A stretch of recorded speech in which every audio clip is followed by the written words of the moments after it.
이거를 와, 이거 처음 봤거든. 하락장 때도 강남은 올랐었거든요. 하락장인데 강남이 왜 오르죠? 옛날에 일시적으로 올랐었거든요. 아, 다시 꼬꾸라졌거든요.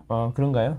테드캣 바운스죠? 그렇죠. 네, 곧 이제 우리는 까불다고 있다 죽는 거죠. 일단 끝까지 내려가지고 그런 거죠. 테드캣 바운스다. 뭐 이런 이야기 많이 하죠. 2008년에 빠졌다가 2009년에 1년 만에 회복이 되고 네. 2010년부터 2010 정확히 말하면 2011년 12월까지 한 3년에 걸쳐서 떨어졌다. 그래서 그게 그대로 반복이 될 것이다. 이게 핵심 논리죠. 데드캣 바운스의 핵심 논리. 반복될 것이다 라고 주장하시는 분들도 있고 그런 상황들이 있었으니 그런 전례가 있었으니 너무 까불지 마라. 조심해야 된다. 라는 것도 있었고요. 아, 그렇습니까? 그래서 이제 2022년에 하락했다가 2023년에 반등했지 않냐. 그러니까 옛날에는 3년 동안 빠진 다음에 상승으로 돌아섰는데 지금은 너무 빨리 돌아섰다. 그러니까 다시 떨어지는 게 맞다. 과거 경험을 비추어 볼 때. 또는 옛날에는 그거를 이렇게 설명하시는 분들이 있었죠. 전세가율이 너무 낮다. 집값이 오르려면 전세가율이 올라가야지 집값이 오르는 거다. 그래서 전세가율이 지금 아직도 낮은데 어떻게 집이 올라오냐. 65% 정도는 돼야지 그때 서울 집값이 움직인다. 그러니까 지금은 50%대니까 아직 아니다 라고 주장을 했었죠. 네, 그러는 사이에 서울의 실거래 가격 지수는 140대에서 170대로 올라갔죠. 왜 그런 거죠? 그 논리대로라면 집이 빠졌어야 되는데 서서히 계속 아주 오랜 침체가 왔어야 되는데 까불지 말고 가만히 기다렸어야 되는 건데 그렇지 않습니까? 이상하지 않습니까? 자, 그때도 입주 물량이 적었다. 맞습니다. 팩트입니다. 그지? 그때도 입주 물량이 적었다. 지금도 적다. 그런데 그래서 똑같다 상황이. 입주 물량 적다고 집값이 오르는 게 아니다. 근데 왜 상승이라고 주장을 하느냐. 기다려라. 데드캣 바운스다. 잠깐 오르는 거지. 이제 나락으로 간다. 지옥불이 떨어질 거다. 이제 아주 길고 고통스러울 것이다. 그래서 2030년 정도는 돼야지 오를 거다라고 하는 사이클을 주장하시는 분도 계시고.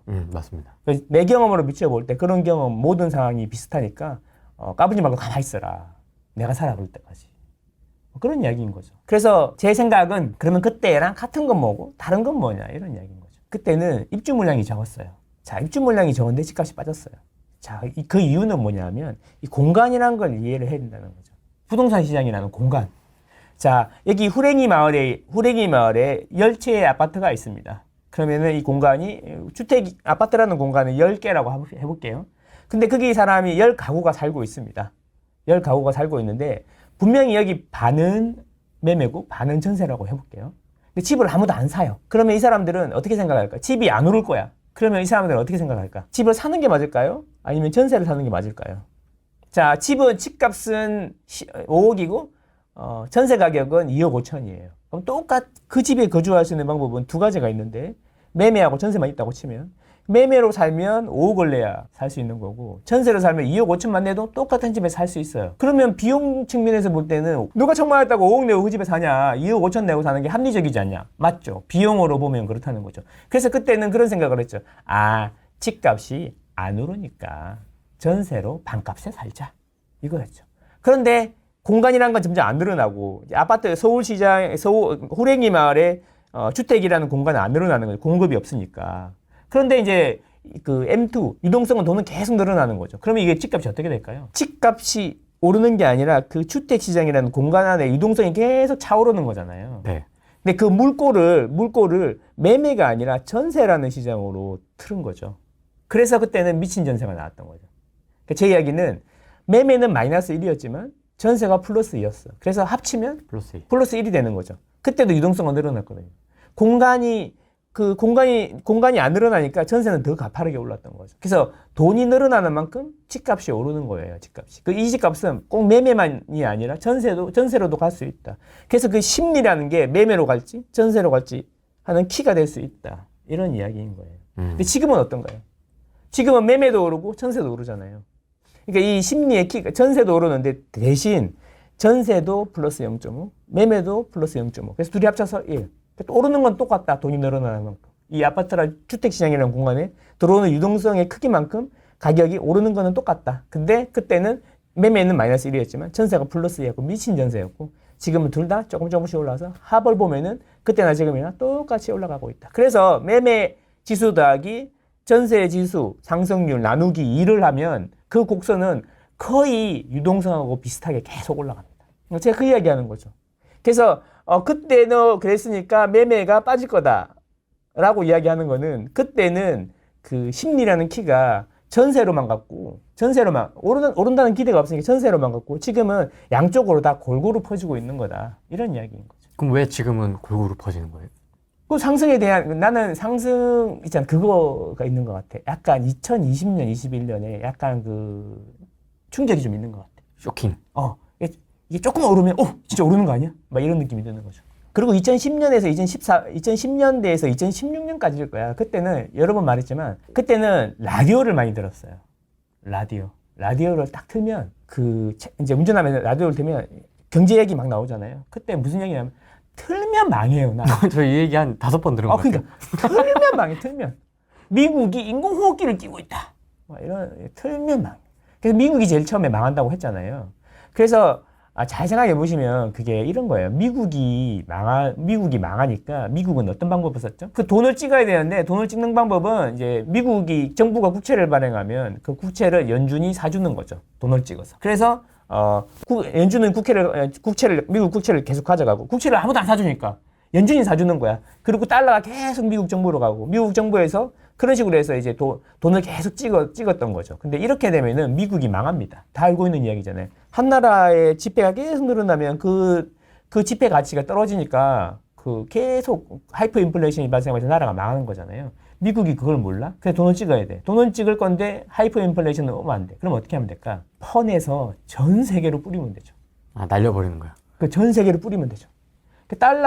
달러를 뿌리려고 그러면 어떻게 하면 달러가 상대적으로 가치가 떨어질 거니까 그러면 다른 나라 돈 가치를 떨어뜨리면 돼요. 어떻게 하면 되죠? 유럽이 망한다고 하면 돼요. 그렇죠? 유럽이 망한다고 하면 되죠. 그래서 이제 유럽이 망한다고 어떻게 하느냐면 유럽이 망할 거예요라고 하면 안 망하니까 무디스, 피치 이런 애들 있잖아요. 신용평가사들 동원해가지고 내려요? 강등시키는 거죠. 그리스부터 강등 쳐줬죠. 제일 약한 고리부터. 그래서 그리스 망한다고 얼마나 그랬습니까? 그죠? 그렇게 해가지고 유럽이 망한다라고 해서 미국에 대항할 수 있는 제일 큰 데가 그때는 EU였으니까 EU를 망가뜨린 거죠. 그때 혼내줬죠 아주. 그래서 이제 그 미국의 피치나 무디스라는 사냥개를 동원해갖고 유럽의 목덜미를 물었다 이런 표현을 했었단 말이에요. 표현 기가 막히네요. 그냥 확 물어버린 거죠. 막 그냥 그래서 이제 피가 척척척 나면서 이제 피그스 그리스 다음에 피그스만 하고 그리스는 막 자산 다 팔고 막 난리도 아니었잖아요. 제일 마지막에 독일하고 프랑스도 위험하다. 뭐 이런 얘기까지 나왔었잖아요. 그런 상황이 계속 진행이 되고 있는데 틀면 그게 나오는데 누가 급 없이 집을 삽니까? 그래서 그런 시대였다는 거죠. 그래서 그게 이제 2016년에 미국의 브렉시트 해가지고 이제 EU를 탈퇴하는 그 순간까지도 계속 그런 이야기가 나왔어. 미국은 충분히 자기들이 살아날 만큼 돈을 충분히 찍고 나서야 이제 사냥개들을 이제 입막음한 거죠. 그렇게 해서 미국이 돈을 많이 찍었음에도 망하지 않고 살아남은 거고 그렇게 살아남았는데 코로나 때 똑같은 일을 또 한 거지. 똑같은 일을 한 거지. 돈 엄청 찍었잖아요. 그래서 전 세계로 퍼뜨린 거고 그 전 세계로 미국에서 발생한 인플레이션이 파도가 돼가지고 전 세계로 퍼지면서 전 세계적인 인플레이션이 일어났던 거지. 그 인플레이션이 뭐야? 집값 상승이잖아요. 그때랑 지금이 약간 다르다는 거지. 집값 상승. 돈을 많이 찍어서 전 세계로 퍼뜨렸어. 그래서 미국이 인플레가 제일 심했고 옆으로 가면 갈수록 인플레가 약했던 거지. 그게 서서히 잡히고 있는 거고. 그래서 미국은 아직 인플레가 심하니까 금리가 높은 거고 우리는 금리가 좀 낮은 거고 그것 때문에 환율이 망가져서 나라가 폭망할 거다 했는데 환율은 안정적인데 그렇다는 거죠. 그래서 그때랑 지금이랑 다른 것도 있고 같은 것도 있는데 그때랑 지금이랑 같은 것도 있고 다른 게 있다면 심리라는 것 자체가 전세로만 쏠리던 심리가 이제 매매와 전세로 골고루 퍼지고 있다. 이게 좀 차이가 있는 거죠. 아니 망구쌤 지금 대경기가 지금 얼마나 어려운데 지금 경기 침체 홈플러스 회생 신청한거 아시죠 오늘? 그거 뉴스 봤는데 지금 나라가 이렇게 어려운데 지금 대기업도 지금 어려운데 그럼 이제 홈플러스 못 가는 거야? 영업은 한다고 합니다.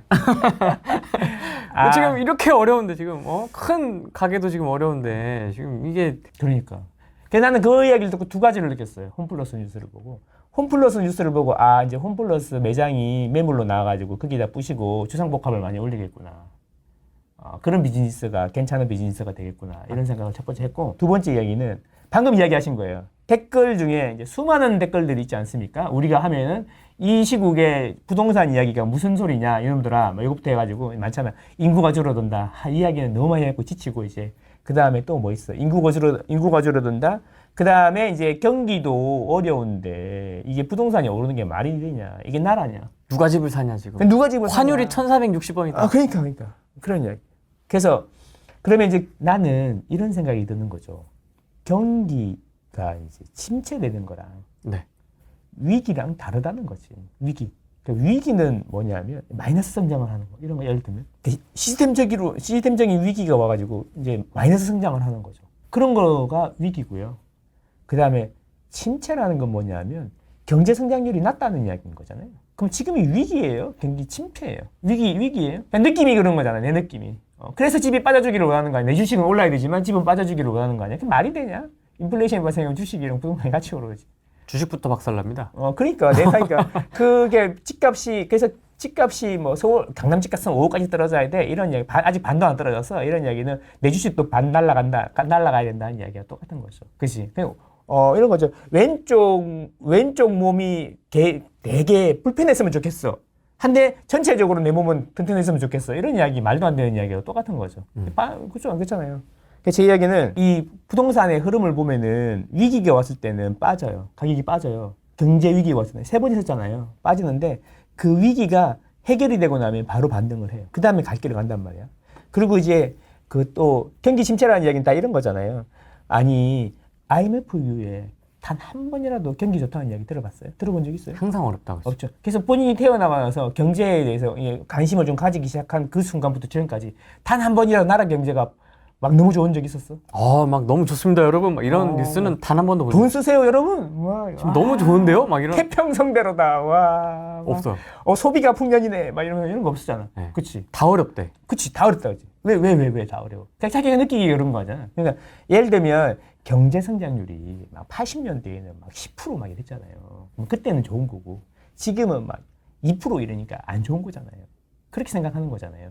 근데 40년 전이랑 지금이랑 우리나라 GDP가 GDP 규모가 몇 배가 차이 납니까? 그 차이가 많이 나잖아. 그러니까 몇 배 정도 차이 날까? 한 10배 차이 날까? 그치? 그러면 그 10배가 10% 성장하는 거죠. 그러니까 예를 들면 100이 그때가 100이었는데 10% 성장하면 110이죠. 근데 지금은 10배라고 하면 1000인데 2% 성장해요. 그럼 얼마예요? 20이잖아요. 그죠? 뭐가 더 돈이 많아진 거예요? 이게 더 많아진 거야. 그러니까 이 조그만 경제가 10%씩 돌아가는 거는 어쩌면 뭐 이렇게 어려운 일은 아닐 수도 있는데 이 엄청나게 큰 경제가 2% 성장하는 거는 어려운 일일 수도 있죠. 그래서 매년 시장, 전통시장 상인들한테 이렇게 맨날 인터뷰하잖아요. 뉴스에서. 좋다는 사람은 한 번도 본 적이 없는 것 같아요. 그러니까 이제 그런 걸 이게 좀 안타까운 이야기이긴 한데 전통시장에 계신 분들이 참 잘 되시는 분도 있고 안 되시는 분도 있긴 한데 그런 생각이 드는 거죠. 대나무 소쿠리 같은 느낌이죠. 옛날에는 플라스틱 있기 전에는 대나무 소쿠리 같은 걸 많이 썼잖아요. 그런 거 보면 인간 문화재 이런 분들이잖아요. 대나무를 이렇게 막 잘라가지고 막 뭐 물에다가 숙성을 시킨 다음에 그걸 꺼내가지고 얇게 잘라가지고 막 다듬고 해가지고 막 이렇게 해가지고 막 장인정신으로 이렇게 소쿠리를 하나 딱 만들어요. 막 며칠에 걸쳐서. 그렇지, 막 만들어요. 그런 걸 옛날에는 비싸게 좀 샀겠죠. 근데 이제 나일론이라는 게 나오면서 나일론 소쿠리가 나왔잖아요. 근데 사실은 나일론 소쿠리가 대나무 소쿠리보다 훨씬 더 오래 가고 가격도 훨씬 싸잖아요. 네. 그러면 사람들은 이제 이 대나무 소쿠리를 살까요? 아니면 나일론 소쿠리를 살까요? 다이소로 가죠.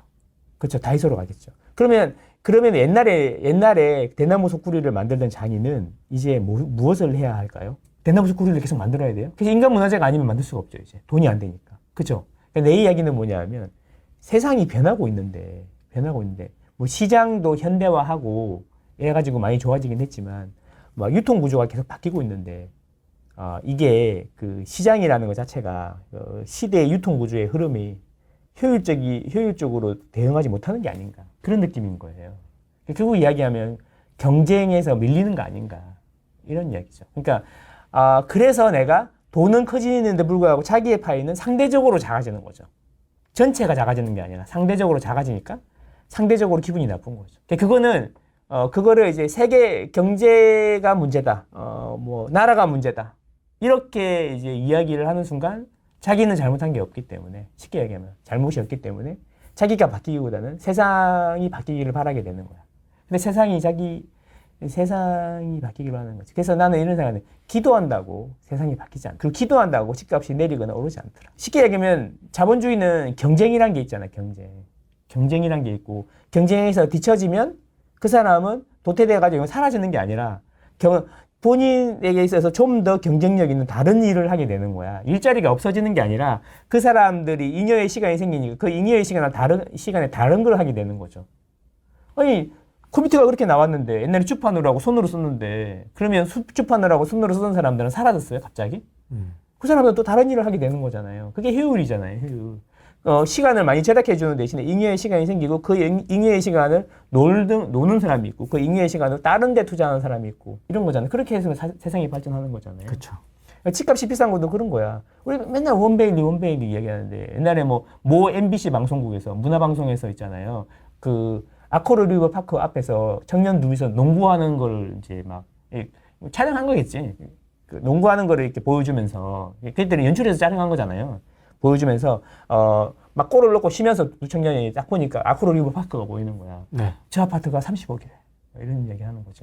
아, 나는 아직 취직도 못했는데 대학생인데 벌써 등록금 때문에 빚이 2천인데 저 아파트를 어떻게 살 수 있겠어? 막 이런 이야기를 한단 말이지. 그러면서 이제 세상이 이게 나라냐? 약간 이런 느낌으로 가는 거죠. 바카스 하나 먹으면서. 그치 바카스 하나 먹으면서 막 그러면서 서로 이제 해주고 이렇게 두드려주면서 그래 이게 막 이러면서 우리 동지요 뭐 이런 느낌이잖아. 근데 이게 나라냐 전까지 있잖아. 이 청년이 저 집을 어떻게 살 수 있겠어? 그까지가 팩트죠. 원래 그런 거 못 사는 거예요. 왜? 아파트라는 게 서로 가지고 싶은 사람이 많아. 그러면 경쟁이라는 게 당연히 발생해. 그래서 경쟁에서 이긴 사람이 그 아파트를 가질 수 있는 거야. 그죠? 그러면 내 이야기는 뭐냐면 아코르 리버 파크는요. 서울에 보세요. 서울에 1,000만 명이 산다 그러면 그 중에 그 세대원당 가구 수가 2명이라고 하면 500만 세대가 있는 거잖아요. 500만 세대가 있는데 아코르 리버 파크는 1,000세대 정도 된단 말이에요. 그 500만 분은 1,000 안에 들어가야 가질 수 있는 거야.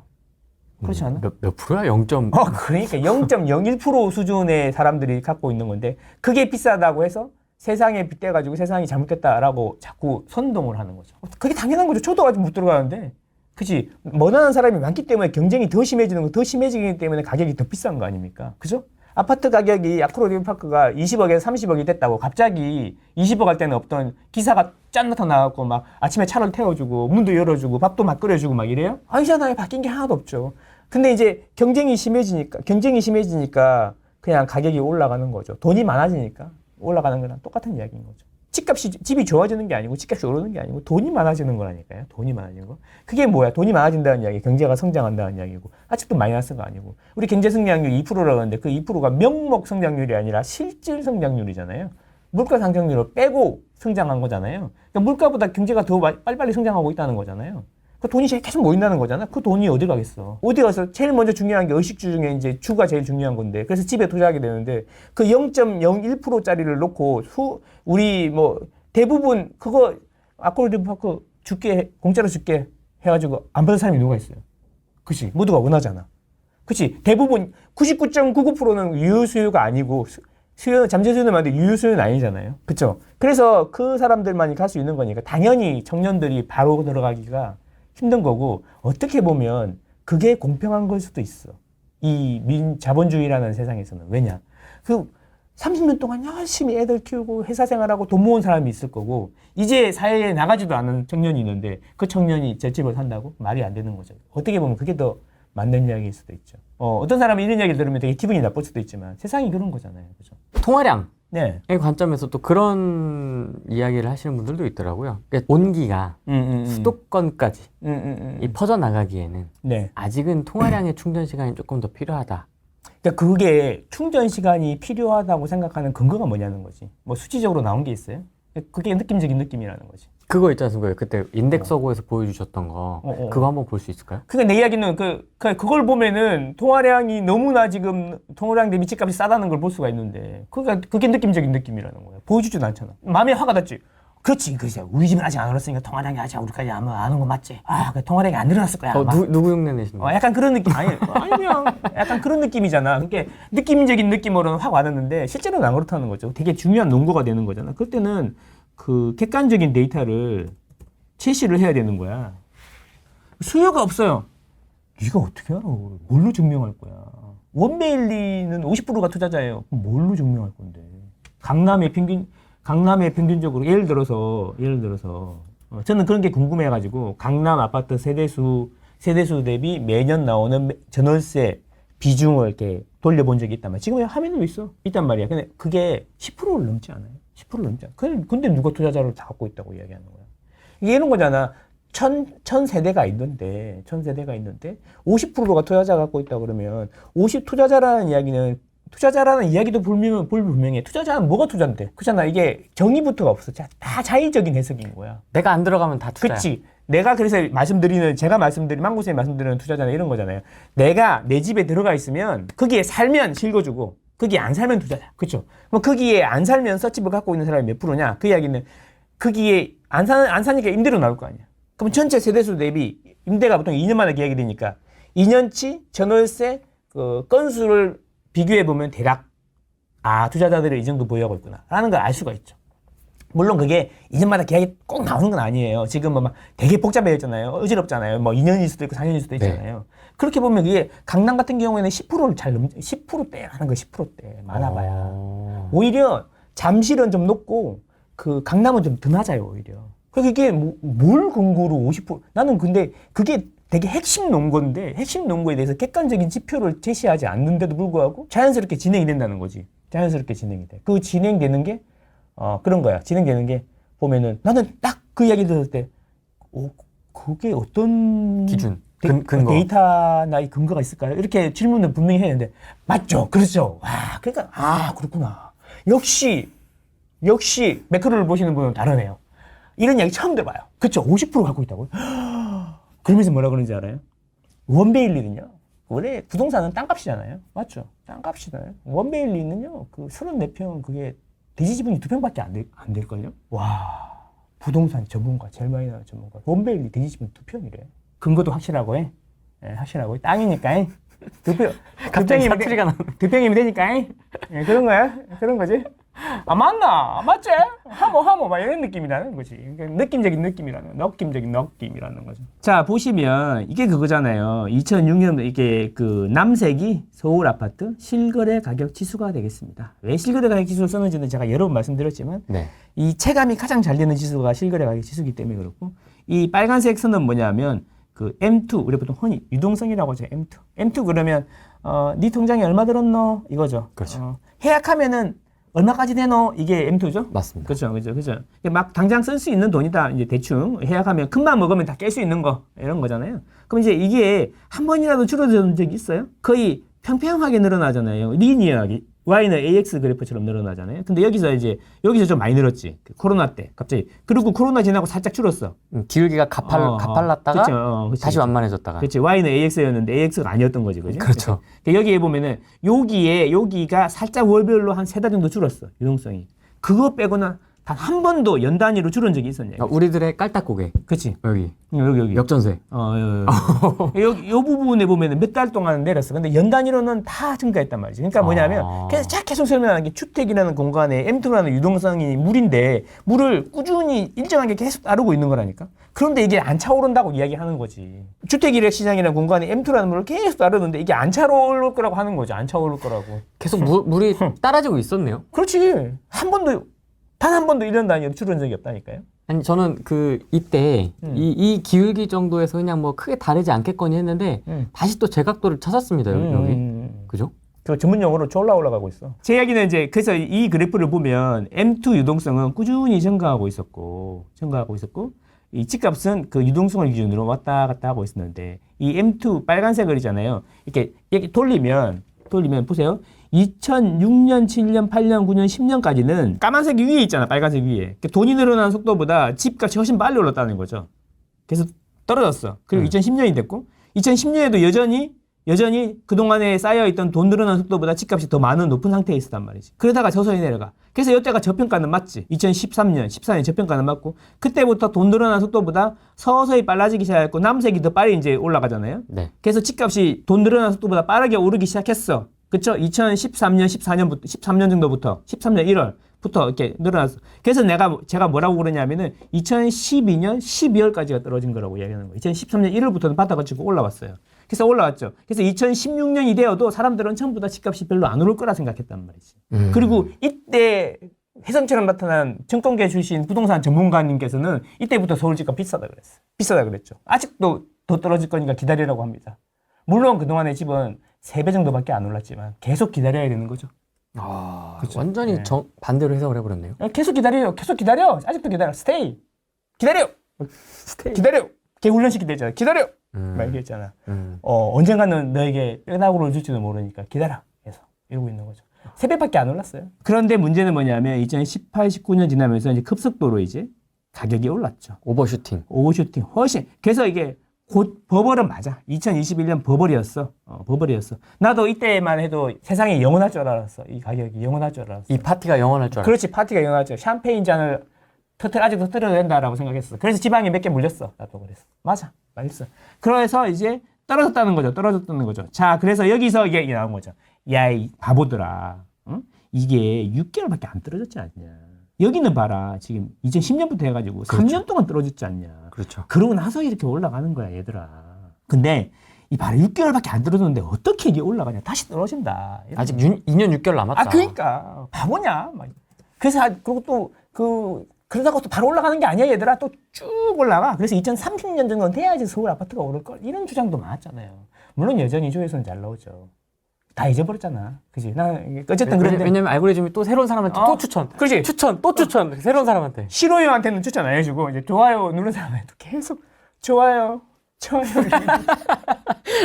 나는 악플만 달리는데, 오른다고 계속 이야기했는데, 악플만 달리는데.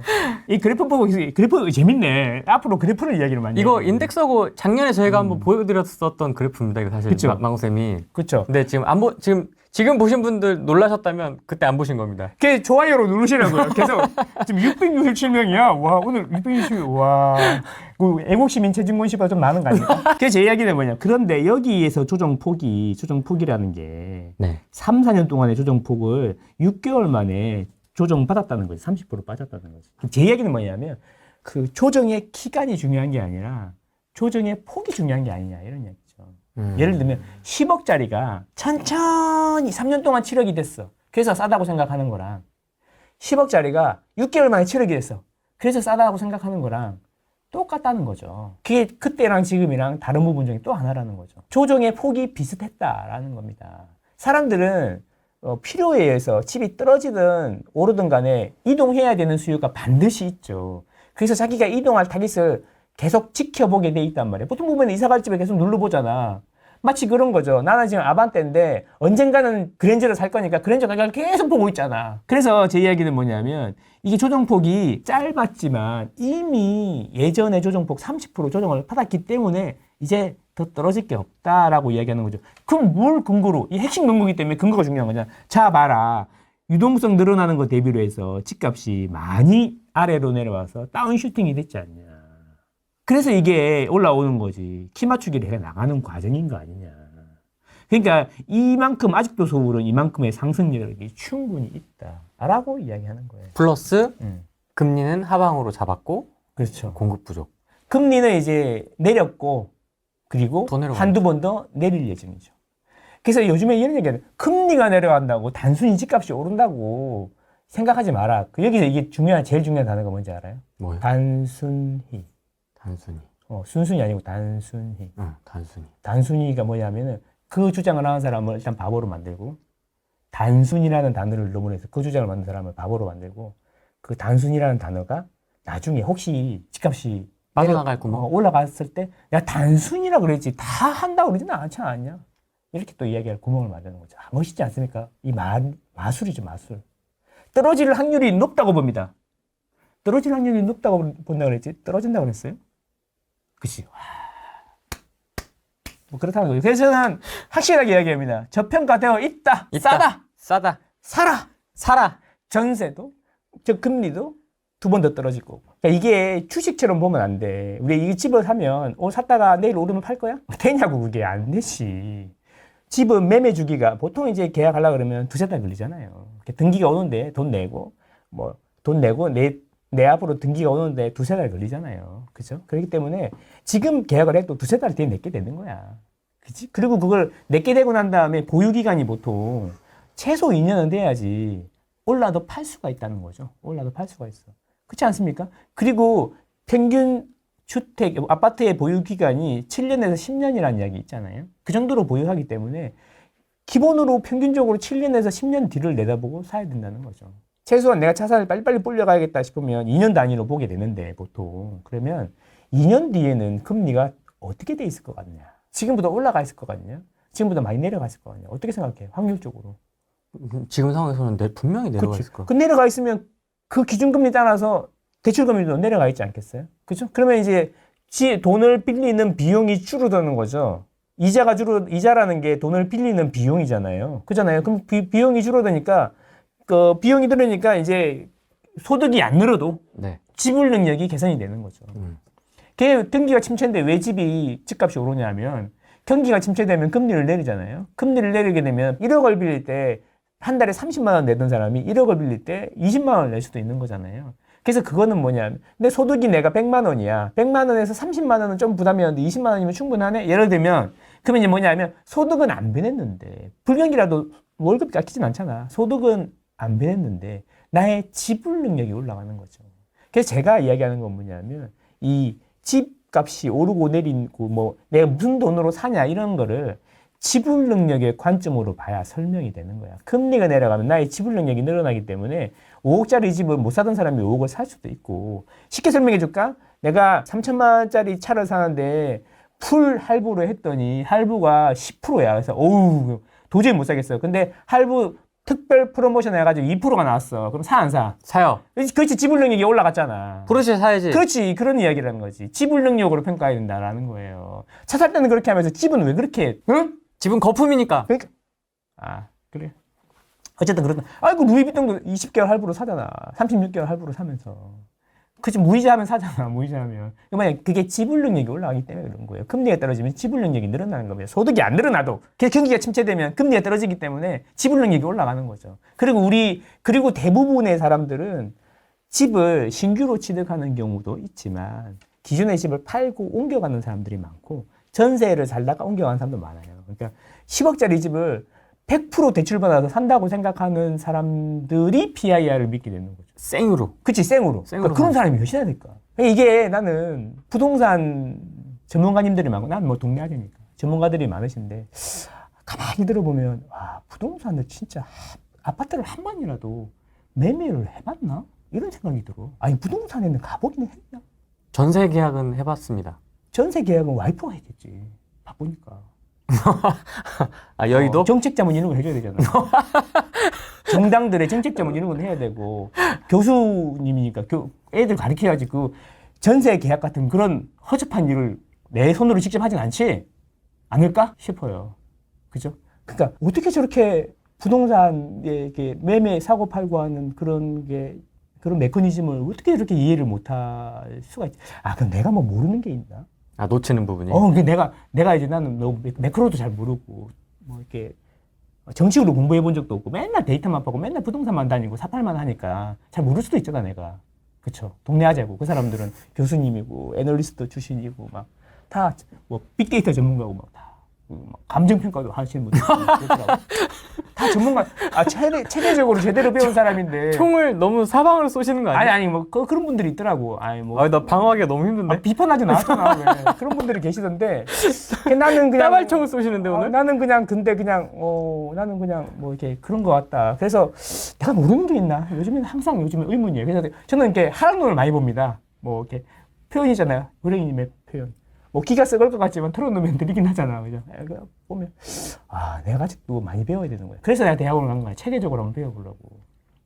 그런 거잖아요. 그렇죠? 그래서 부동산 전문가인데 부동산을 계약을 안 해봐도 전문가는 될 수 있는 거죠. 그렇죠? 부동산 계약을 많이 해보고 뭐 이렇게 빅데이터를 맨날 팔고 이렇게 막 부동산을 맨날 다녀도 전문가 아닐 수 있는 거고 그런 거죠. 해본 놈한테 물어보진 않잖아요. 보통 보면.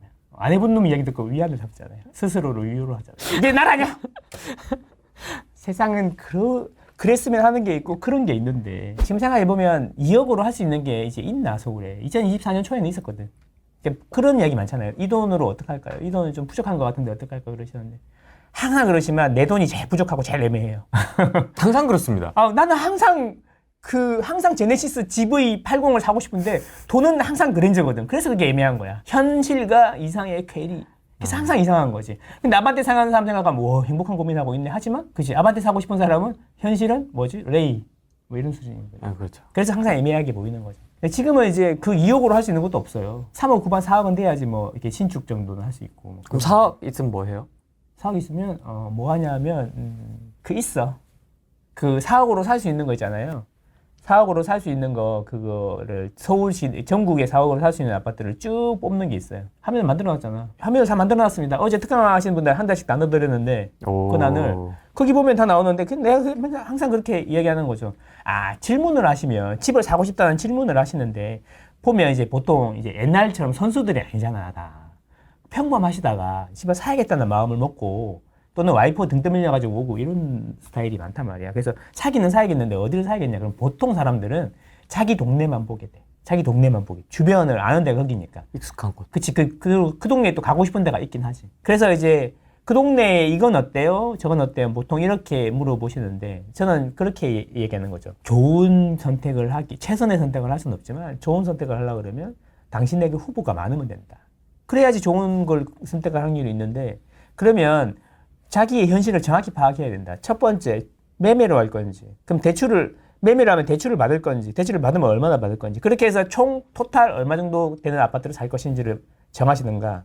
아니면 그러면, 지금은 사놨다가, 전세에 끼고 사놨다가 나중에 돈 모아서 들어가겠다라고 생각하신다면, 그러면 그 갭이 중요한 거잖아요. 갭. 매매와 전세 차이가 중요한 거잖아. 맞습니다. 그게 이제 얼마 정도까지 내가 가능한지를 또 생각해 봐야 되는 거야. 그래서 그게 정확히 판단이 나왔다 그러면, 그 갭으로, 이 4억 갭으로 살 수 있는 아파트, 서울에서 쫙 검색하고, 연식별로, 뭐, 이렇게, 지역별로 다 검색해가지고, 리스트 쭉 나오면, 그거 가지고, 뭐, 가족끼리 상의를 해보면 되잖아. 이 동네, 이렇게 나오는데, 이거, 한 3개 정도 골라가지고, 같이 합의해가지고, 주말에 한번 가보자. 가보고, 마음에 드시는 거 하면 되잖아요. 그 중에 뭐가 좋아요? 그러면 비슷한 거, 모든 게 가격이 반영이 돼 있기 때문에 다 비슷할 거란 말이야. 재건축이 되냐, 안 되냐, 이런 문제 빼고는. 비슷할 거란 말이야. 그러니까 상승률이 거의 비슷할 거다는 이야기지. 근데 그 중에 최선의 선택을 어떻게 할까요? 이걸 물어보는데, 뭐, 500만 원 더 오를 수도? 뭐 이런 느낌이잖아요. 그렇죠? 그러니까 제 이야기는 뭐냐면, 그렇게 해서 하면 실수할 일이 점점 줄어드는데, 객관적이지 않다는 거지. 그냥. 그런 것 같아요. 그래서. 그리고 또 같은 4억으로 집을 산다 하더라도 혹은 갈아타기를 한다더라도 최적의 선택이 다 결과물이 다를 수가 있겠네요. 그렇죠. 근데 지금 비슷한 가격을 샀기 때문에 특별히 호재가 없지 않는 한 비슷하게 오를 거잖아요. 시간의 차이가 조금 있을 수 있지는. 주식처럼 뭐는 오르고 뭐는 한가하고 이러진 않고 전체적으로 쭉 이렇게 오르는 게 큰 돌을 데우는 거와 똑같아요. 전체적으로 쭉 이렇게 오르잖아. 장기간 동안. 근데 시차가 있죠. 강남이 먼저 오르고 좀 지나면 뭐가 오르고 시차가 있죠. 2015년, 16년에도 강남만 올랐어요. 그리고 이제 옆으로 퍼진 거죠. 그때도 다 욕했지. 강남 집값 2억 돼야 된다 그러지. 그때는 10년 전에는. 지금 5억 돼야 된다 그러고. 나 댓글 달지. 댓글 달아요. 지금 밑에다가. 내가 5억 되면 싹 다 살게. 그런 거지. 제 이야기는 그렇게 해서 선택을 하고 돌아다니면서 결정을 하면 그 설득도 하고 합의도 하고 해서 그렇게 해서 들어가야 되는 건데 사실 10억 있는데 하나 찍어주세요 이러면 내가 답을 해줄 수가 없는 게 이분이 투자로 사시는 건지 만약에 실제로 입주를 하시려고 그러는 건지 애가 있어서 학군지를 꼭 가야 되는 건지 구축에 살 수 있는지 신축에 살아야 되는지 이런 걸 모르는데 내가 어떻게 그걸 해줄 수가 있어요. 애기를 꼭 키워야 되면 내가 5천만 원 안 오르더라도 몇 년 뒤에 애기 공부 잘 시키면 되는 거잖아요. 그렇죠. 그게 훨씬 크죠. 그러니까 집은 잠만 자는 게 아니고 그걸 기반으로 해서 생산 활동이라든가 여가라든가 모든 게 이제 베이스 캠퍼가 되는 거기 때문에 그 라이프 스타일을 고려해서 그래도 비슷하다면 좀 더 오를 것 같은 이런 데를 선택하는 거지. 지금은 그런 시대잖아요. 그래서 하다가 살다가 이사 갈 수도 있는 거고 아닐 수도 있는 거고. 근데 집 사는 사람들이 전부 이렇게 상적팬인 것처럼 이렇게 하나 붙여가지고 집 사면 막 이렇게 너는 골로 갈 거야. 저주를 하는 거죠. 저주를 하는 거죠. 너나 많이 살아. 왜 그렇게 사는 거야? 왜 그렇게 살아? 등기 깔아. 하는가 말든가 뭔 상관이야. 그런 거잖아요. 그러니까 자기의 판단에 따라서 결정을 하는 건데 인생 최대의 구매 아닙니까? 맞습니다. 그러면 솔직히 말해 전세나 월세는 인생 최대의 구매 중에 하나 아니라고 말할 수 있어? 돈 엄청 많이 들잖아. 자기 소득에서 많은 부분이 나가는 건데 그런 결정을 할 때 합리적으로 결정을 하느냐 아니면은 나의 기분에 근거해서 하느냐 이게 되게 중요한 거다라니까. 그러면 집이 떨어질 거예요. 그 근거가 뭡니까? 경제가 이런데요. 그러면 한 번이나 찾아봤어. 경제가 침체가 됐을 때 집값이 안 올랐냐? IMF 이후에 한 번도 경제가 좋다는 이야기 없었는데 집값이 몇백 올랐냐? 2억 하던 게 지금 30억 하는데 왜 그걸 어떻게 설명할 거야? 우리 동네는 안 오르는데요? 아, 어디 동네인데 그런 데는 잘못한 거지. 그런 데도 있어요? 지방. 아, 지방. 지방. 굉장히 지금 조용하지 않습니까? 지방은 상대적으로. 아니, 제 이야기는 그게 그런 아주 중요한 구매를 결정하는 건데 거기에 뭐 사든 안 사든 뭐 임대로 가든 매매를 하든 어쨌든 뭐 안 사면 임대로 살아야 되니까 매매를 하든 매우 중요한 결정인데 그 결정을 하는 근거가 집이 더 떨어졌으면 좋겠다. 이게 나라냐? 이런 생각으로 사는 거는 물론 말은 그렇게 안 하지만 사실 알고 보면은 감정적인 뭐 더 떨어졌으면 좋겠어요. 막 약간 이런 느낌으로 해서 더 떨어질 것 같아요. 막 이런 느낌으로 해서 사면 안 된다는 거죠. 결정하면 안 된다는 거죠. 내가 합리적으로 이렇게 해봤는데 이게 맞는 것 같아. 그러면 안 사도 돼. 그거 존중해. 그 논리가 맞다면. 그치. 근데 그 논리에 대해서 계속 검증은 해봐야 돼. 왜? 떨어질 거라 생각했는데 오르면 검증은 해봐야죠. 안 그래요? 그렇습니다. 이판교 쪽 분양받아 실거주 의무 후 점프 예정인데 차후 점프할 곳 중에 동판교와 잠실 쪽이 비슷한 가격 추이를 보이는 것 같아 어디로 갈지 고민입니다. 동판교 입지가 계속 잠실 쪽 추이를 따라잡을 수 있을지 망고쌤 고견이 궁금합니다. 잠실이라 그러면 어디를 말씀하시는 걸까요? 엘리트요. 엘리트요? 그 아파트 가격이 있잖아요. 일단 그게 단기적으로 2년 이렇게 보시는 건 아닌 것 같고 장기적으로 거주하시려고 그런 것 같아요. 그죠? 그렇게 보면은 이제 결국 입지에 수렴하는 거잖아요. 판교의 입지하고 이제 잠실의 입지에 대해서 물어보시는 거하고 똑같은 이야기인 거죠. 근데 요즘에는 이제 입지도 있지만 중간에 상품성이라는 게 결합이 돼가지고 똑같은 비슷한 입지가 조금 떨어지더라도 신축이면 가격이 좀 올라가는 경향이 있죠.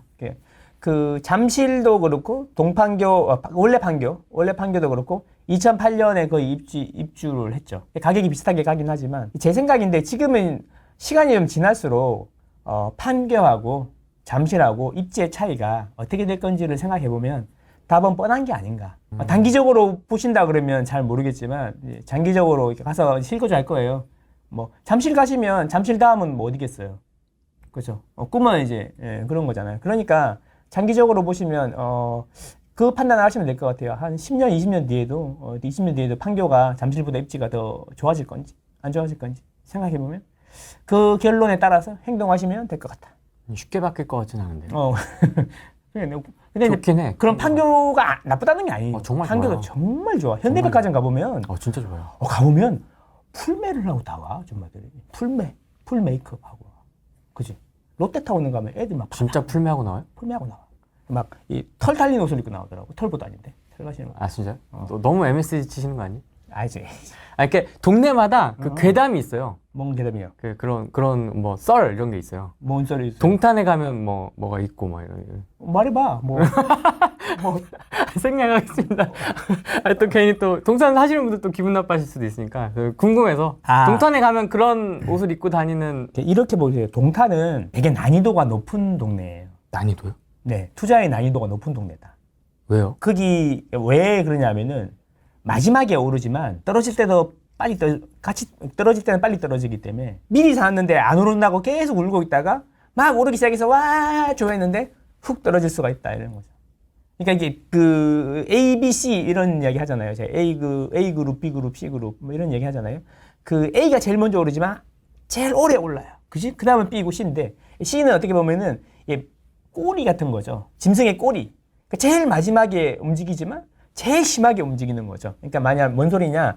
동탄이 이제 막 불 붙었어. 그러면 그게 상승이 막 5년, 6년, 10년 쭉 가면 좋은데 그게 뭐 짧게 끝날 수도 있다는 거지. 그래서 제 이야기는 뭐냐면 나쁘다는 게 아니라 실거주 하다가 보면 그냥 어차피 이렇게 우상향하겠지만 거기에 뭐 이렇게 딱 들어가서 딱 좋게 팔고 나오기는 되게 힘들다라는 거죠.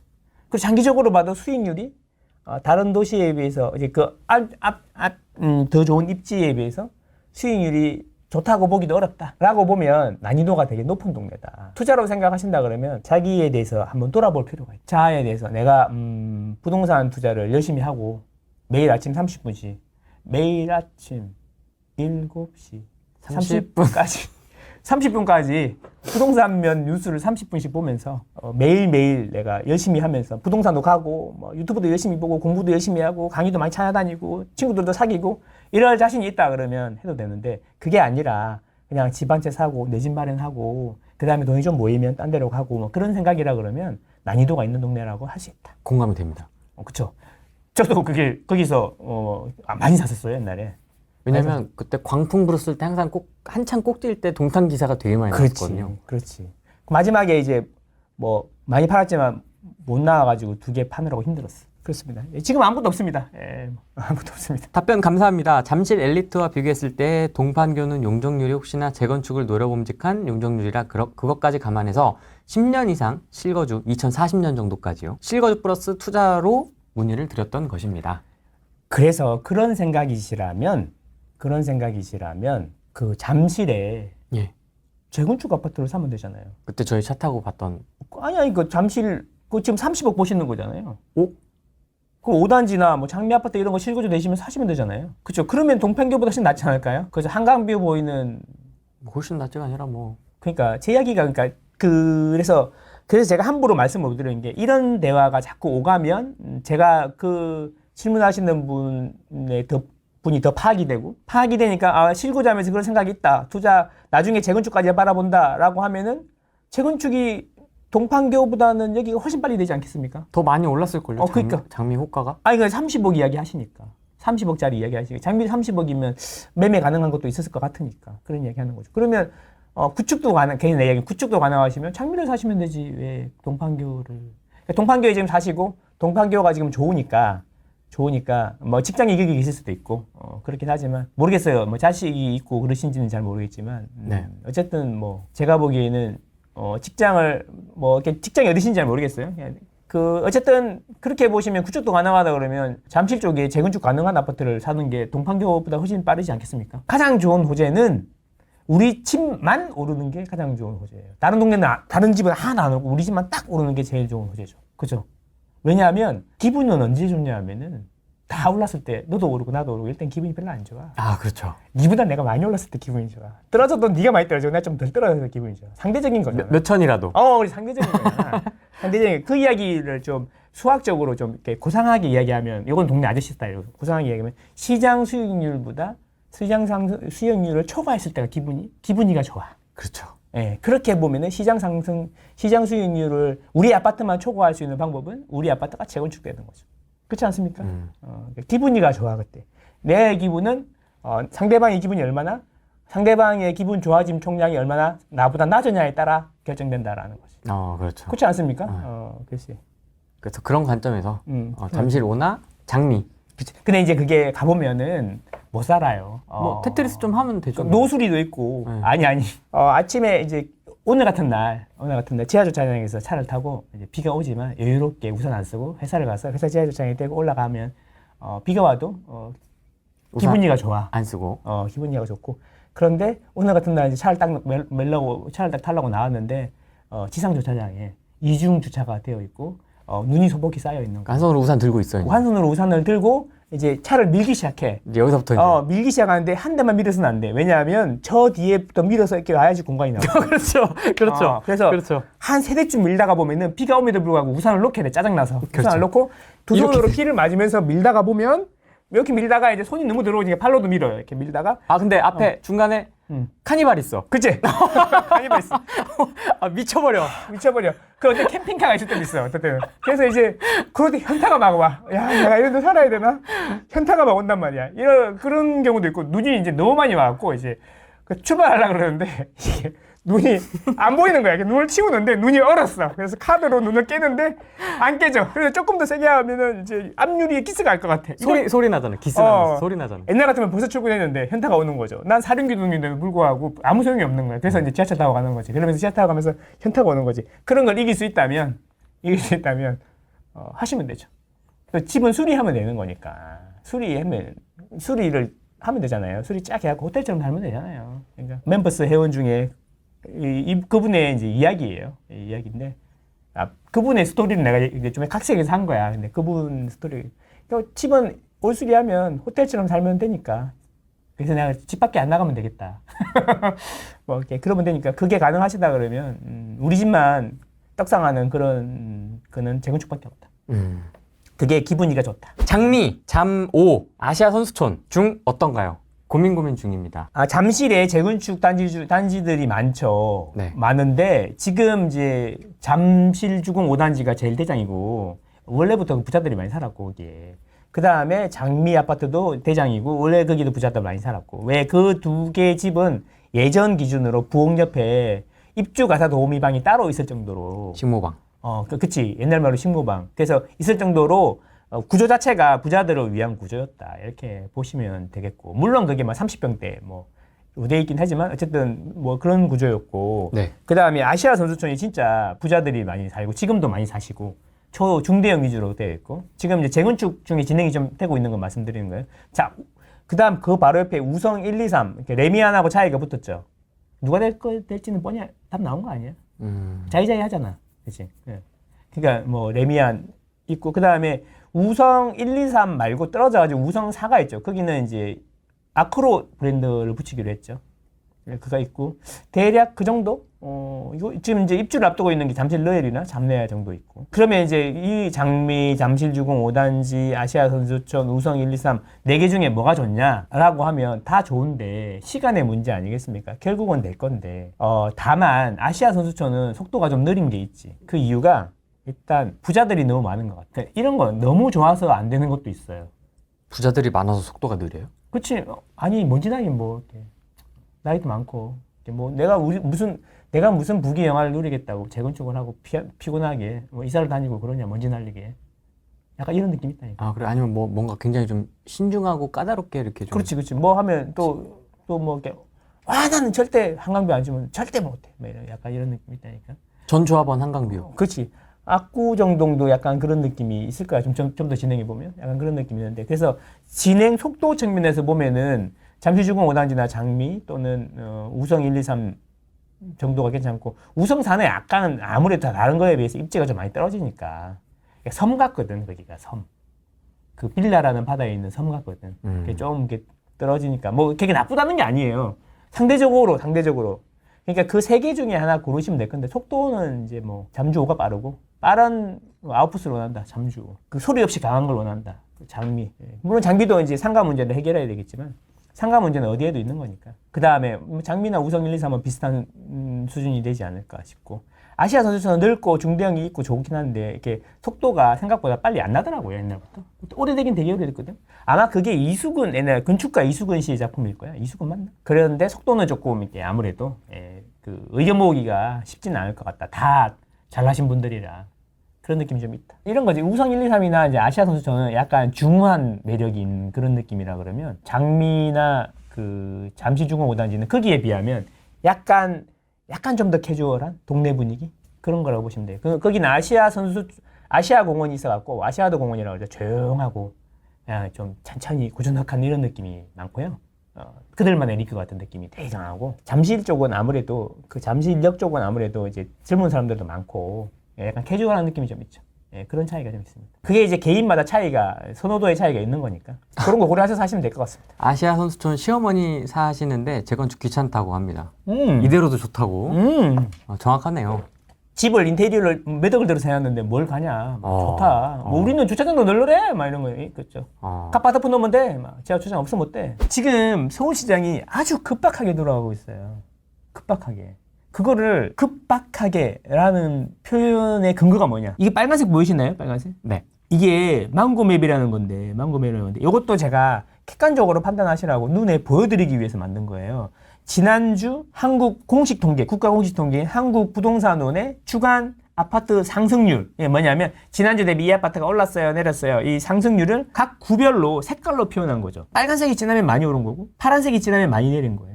서울 이렇게 보시면 지난주에 강남 상구가 정말 미친 듯이 이렇게 타올랐는데, 자, 노도강 보세요, 노도강. 무슨 색이에요? 약간 퍼스름하죠? 네네. 이게 되게 연한데 살짝 내렸다는 거죠. 살짝. 연하니까. 그러면 나는, 부동산 이 데이터를 10년을 넘게 보고 있는데, 이런 걸 처음 본다는 거야. 너무 이렇게 차이 날 수가 없거든, 원래. 너무 차이가 이게 처음 본다는 거야. 그래서 너무 흥분이 되는 거야, 이게. 그래서 이게 양극화가 심하다 이렇게 표현하는데, 여러분, 영원히 오르지 않아요. 이 차이가 벌어지면요. 진짜 못 가요. 이제 여기를 못 간단 말이야. 그러면 사람들이 이제 강남이 너무 많이 올랐으니까 나는 이게 동대문가 사는데 이제 강남이 너무 많이 올랐으니까 이제 강남 못 사는 게 가만히 있어. 그럴 것 같아요? 아니라는 거죠. 자, 보세요. 원래는 어떻게 돼야 되는 거냐면 원래는 이런 식으로 전개가 돼요. 잘 보세요. 이게 뭐냐면 최근 15주 동안 서울 아파트 시장의 변화를 색깔로 표현한 거예요. 구별로. 보시면 원래 이게 정상이에요. 올라도 강남 상구가 좀 반짝하면 전체적으로 빨갛잖아요. 여기 보면. 이게 정상이야. 항상 이런 식이었어. 다 빨갛거나 아니면 전체적으로 색깔이 비슷했단 말이죠. 보시면 다 비슷했잖아. 근데 2월 달 들면서 좀 변화가 오기 시작하더니 2월 10일이 되니까 강남 상구가 뻘개지기 시작한 거야. 그래서 이제 사람들이 생각하지. 토지거래 허가 해제 때문에 그렇다. 오세훈이 쏘아올린 공. 우리가 이야기했잖아. 오세훈이 쏘아올린 작은 공. 이렇게 얘기했잖아. 근데 토지거래 허가 해제는 2월 12일이야. 얘는 2월 10일이고. 근데 2월 10일 기준이고 사실은 그 전주 데이터. 전에 했던 거. 그러니까 2월 초 분위기라는 거죠. 그때부터 이미 강남 상구가 달아오르기 시작했는데 토지거래 허가가 해제되면서 강남 상구에다가 불에다 기름을 부은 거죠. 기름. 가유한 거죠. 중국말로 짜요. 짜요가 불에다 기름을 부으라는 이야기잖아요. 짜요. 그래요? 파이팅은 중국에 짜요. 짜요는 가유라는 뜻이에요. 가유. 기름을 더해라, 부어라. 이런 뜻이에요. 그래서 이게 더한 거지. 그래가지고 근데 문제는 노도강, 동대문구는 지금 입주물량 터져가지고 그런다고 치고 중랑구는 동대문구 옆이니까 그렇다고 치고 노도강은 색깔이 파랬단 말이지. 네. 그러니까 이게 너무 차이 나요. 나 평생 이런 걸 본 적이 없어. 그래서 너무 오른다 강남 3구가. 이렇게 되면 어떻게 되냐? 강남 3구에서 온기가 옆으로 퍼지게 돼 있어요. 왜냐하면 이제는 다시는 갈 수 없기 때문에. 그러면 이제 나는 집을 안 살 거냐? 아니죠. 차차선을 노리겠죠. 자, 그래서 이제 놀라운 변화는 이제 뭐냐면, 자, 보세요. 자, 제가 진짜 보여드리고 싶은 건 이거예요. 이게 2월 17일이란 말이에요. 17일. 보세요. 강남 3구만 빨갛잖아요. 네. 그 주변은 좀 뻘구스름하긴 하는데 너무 차이 나잖아요. 자세히 보세요. 이게 그 다음 주 보세요. 그 다음 주. 어때요? 진해졌어요. 진해졌어요. 주변. 이게 이제 우리가 보통 말하는 3+6 한강 6대장. 그죠? 강남 3구 빼고. 이게 진해졌잖아요. 그러니까 이게 벌써 이게 온기가 이렇게 퍼지는 거야. 지난주? 이번 주. 지난주? 이번 주. 퍼지고 있는 거야. 대표전네 옆에. 그렇죠. 여기서 끝나겠냐 이거지. 도로 연결돼. 큰 도로를 데우는 거랑 같았잖아요. 큰 돌이 있고 그 돌 밑에 장작을 넣어서 불을 붙이는 거잖아. 그러면 밑에서부터 뻑게 달아올라가지고 이게 연결돼 있잖아. 그 주택 시장도 연결되어 있잖아. 예, 서서히 달아오르게 돼 있다라는 거지. 그러니까 그 돌이 큰 돌이 서울의 주택 시장이고 그 밑에 장작을 얼마나 넣는지가 또 중요하잖아. 그게 유동성이라는 거지. M2. 거기다가 불을 붙이는 게 뭐냐면 심리라는 불을 붙이는 거야. 아까 M2 보여드렸고. 그치. 심리라는 불을 붙이는 거야. 이게 매매로, 임대로 가느냐? 매매로 가느냐? 이런 이야기잖아요. 그러니까 결국에는 서울이라는 큰 시장을, 유동성이라는 장작을 넣고 심리라는 불을 붙여갖고 데우고 있다. 심리 747. 747. 밭. 인간지표 움직이기 시작. 밭. 밭. 이런 거잖아요. 그래도 후랭이 쪽에 계신 분들은 그래도 조금 부동산에 대해서 긍정적인 분들이 많잖아요. 네. 그래서 이제 모이시는 거고, 아직도 하락이 대세고 유튜브 알고리즘의 지배를 받고 있기 때문에 뭐 논리의 근거가 어떻든 간에 일단 내 마음이 힐링되면 좋은 사람이고 좋아요 따봉이잖아요. 근거야 뭐 어떻게 뭐 이렇게 원베일이 돼지 지분이 2평이라고 하는데 내가 잘 모르고 있는 거겠죠 설마? 그 전문가인데 그분들은 전문가고. 개거품이다. 진짜 궁금한 거는 이번 주가 어떻게 나올지가 정말 궁금하다는 거예요. 이번 주. 이게 그래서 이번 주가 아직 안 나왔잖아. 안 나왔단 말이야. 목요일 나온단 말이야. 목요일. 두근두근 하는데 나는 여기가 더 퍼질 건지 이렇게. 이게 그럼 노동강이나 금강구 외곽 있잖아. 은평구 막 이런데. 중랑구 이런데. 동대문구 지금 입주장이 터져가지고 그렇다고 치고 이런 데가 색깔이 좀 더 빨개질 건지 이게 되게 궁금한 거야. 입주장이 좀 끝나봐야 알 수 있지 않을까요? 동대문의 입주장이 이제 좀 영향을 미쳤을 수도. 라그란드 입주가 끝나자마자 또 이문아이파크가 또 입주하기 때문에 올해 내내 이제 있어요. 계속 있어요. 근데 문제는 크기가 이제 서울 전체적으로 보면은 크기 빼고 하반기 되면은 이제 입주장이 말라간다는 건데 내년부터는 올해는 3만 원 넘게 입주했거든요. 신축 아파트가. 내년부터는 1만 5천 원으로 떨어진다는 거죠. 그러니까 그리고 2027년에도 비슷할 거고 2028년에는 더 일단 예정된 건 적고. 근데 이게 입주 물량이라는 게 정해진 미래잖아요. 우리는 선분양 제도를 사용하기 때문에 좋은 게 분양한 모든 데이터들을 다 합치면 입주하는데 3년 걸리기 때문에 3년 동안 입주 물량을 정확히 예측할 수가 있죠. 근데 그중에 착공하고 후분양 때문에 분양 안 한 애들이 있거든. 그런 애들을 다 찾아서 넣었다고 내가.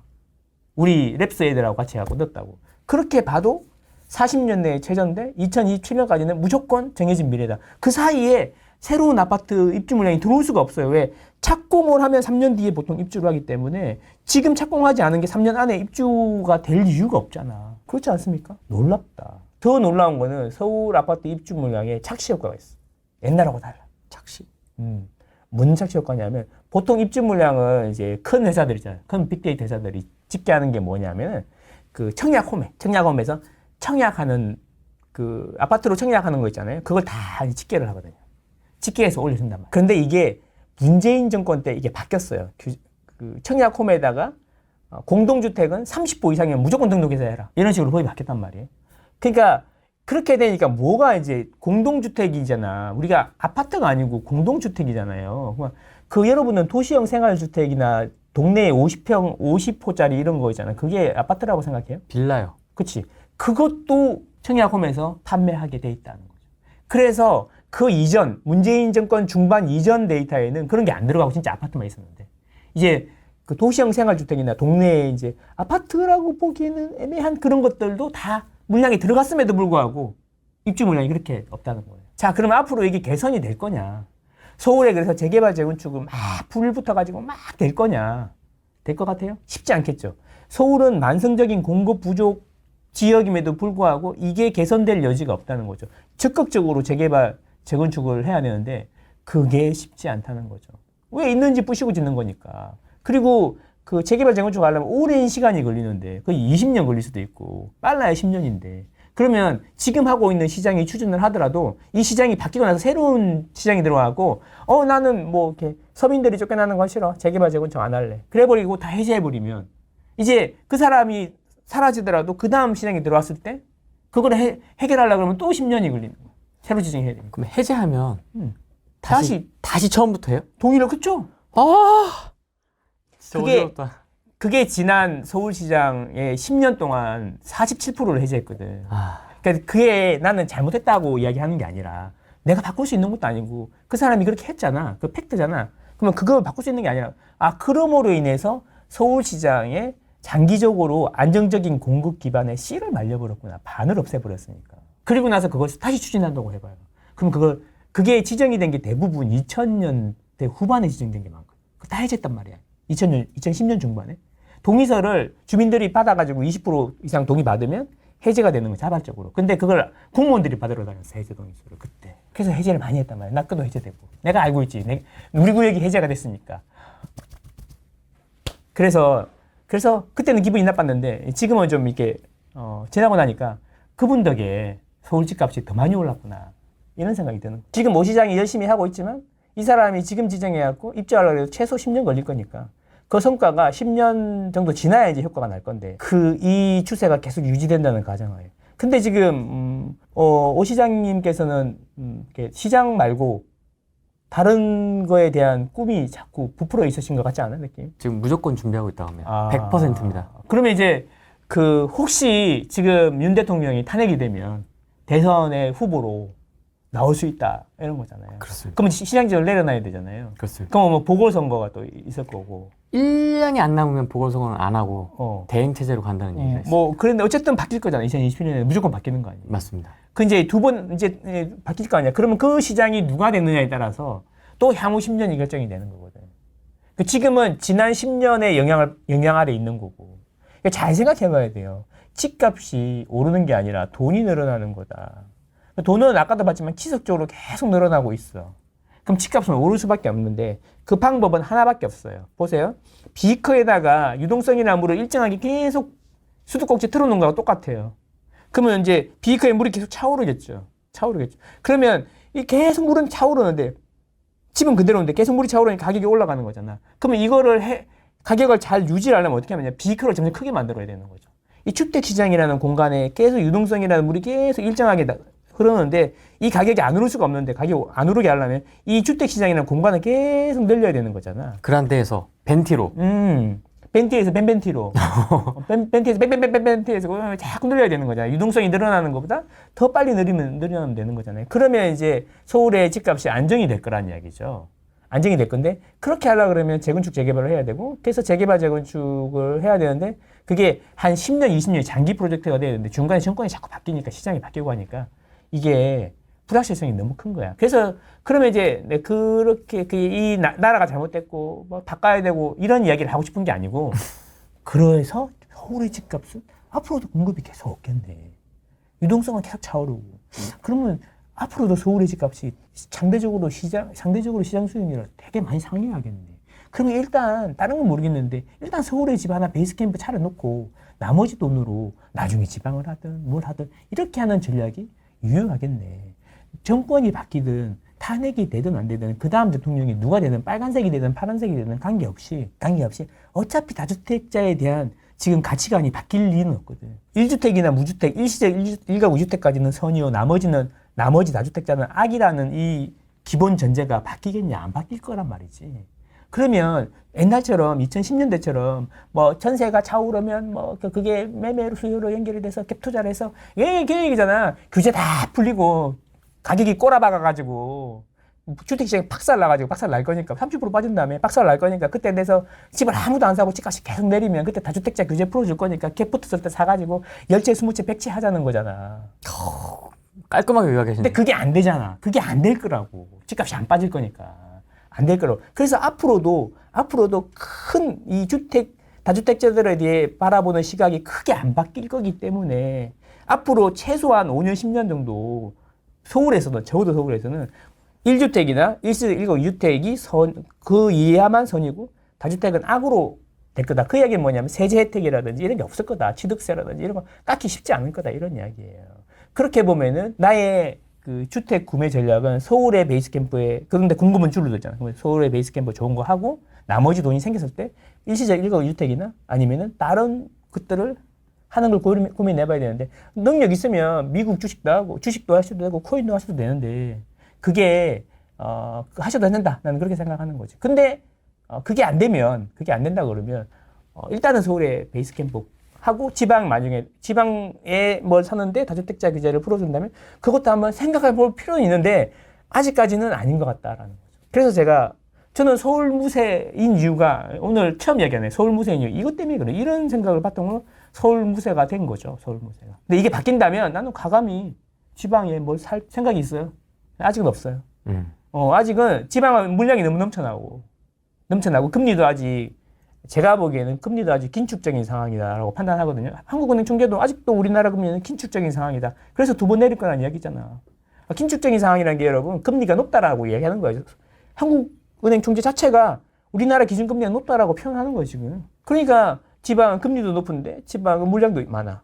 그리고 지방은 특히 입주 물량에 영향을 많이 받아요. 그래프 보시면 수도권하고 다르게 되게 비슷하게 가거든요. 그래서 지방에 아직도 입주 물량이 막 넘쳐나요. 근데 지방에서 입주 물량이 조금 적은 데가 있어. 그게 울산이야. 그래서 울산은 작년에 올랐어. 실거래 기준으로 2.8%. 나머지는 다 내려갔어. 물량이 엄청 많거든. 근데 이 물량이 순차적으로 해소가 되니까 그 순차적으로 해소되는 거에 맞춰가지고 가격이 순차적으로 올라올 거라는 이야기죠. 그러니까 지방은 아직 고려 안 해도 상관없다. 물론 실거주 하시는 분이라면 핵심지에 사서 오래 있으시면 되는 건데 투자로 생각하시는 분들은 아직도 지방은 아직 공부 안 하셔도. 그래서 제가 계속 말씀드린 게 올해 하반기부터 슬슬 이제 뭐 울산, 부산 이런 데 관심을 가져보시면 어떨까 이런 이야기 했던 게 그래서 그런 거야. 그래서 지방 투자를 많이 하고 이러신 분들은 대부분 뭐냐면은 그 입주 물량이라든지 공급의 가격이 그 상관관계가 매우 높기 때문에 그래서 물량에 대해서 계속 이야기하시는 거예요. 물량에 대해서 계속 이야기하고 서울 돈이 들어와야 되니까 정책에 대해서 계속 이야기하고 그 두 가지를 중점적으로 이야기하는 거예요. 금리보다는. 근데 이제 그걸 서울에 적용하려고 그러면 2008년 금융위기 이후부터 서울은 금리의 영향을 많이 받는다는 보고서가 이미 있어요. 그래서 그걸 서울에다 바로 적용하려고 그러니까 거기서부터 이제 미스매치, 오류가 발생하기 시작하는 건데 그러면 이제 그 생각을 좀 조정을 하면 되는 거예요. 서울 쪽, 수도권 쪽 보실 때는 이제 금리를 좀 위주로 많이 보시면 되고 금리가 긴축적인 거냐 아니냐 완화적인 거냐 이런 상황을 많이 보시는 게 중요하고 지방은 금리보다는 물량 위주로 많이 보시는 게 좋다. 근데 금리가 저도 계속 말씀드렸지만 2% 초반까지 내려오면 그때부터는 서울도 금리로부터 자유로워질 거다. 그때부터는 물량에 많이 영향을 받을 건데 그게 너무 이제 올해 2번 내리면 2% 초반인데 이제 3년 동안 입주 물량이 40년 내 최저야. 그럼 서울은 어떻게 될까? 제발 좀 서두르셔야 된다.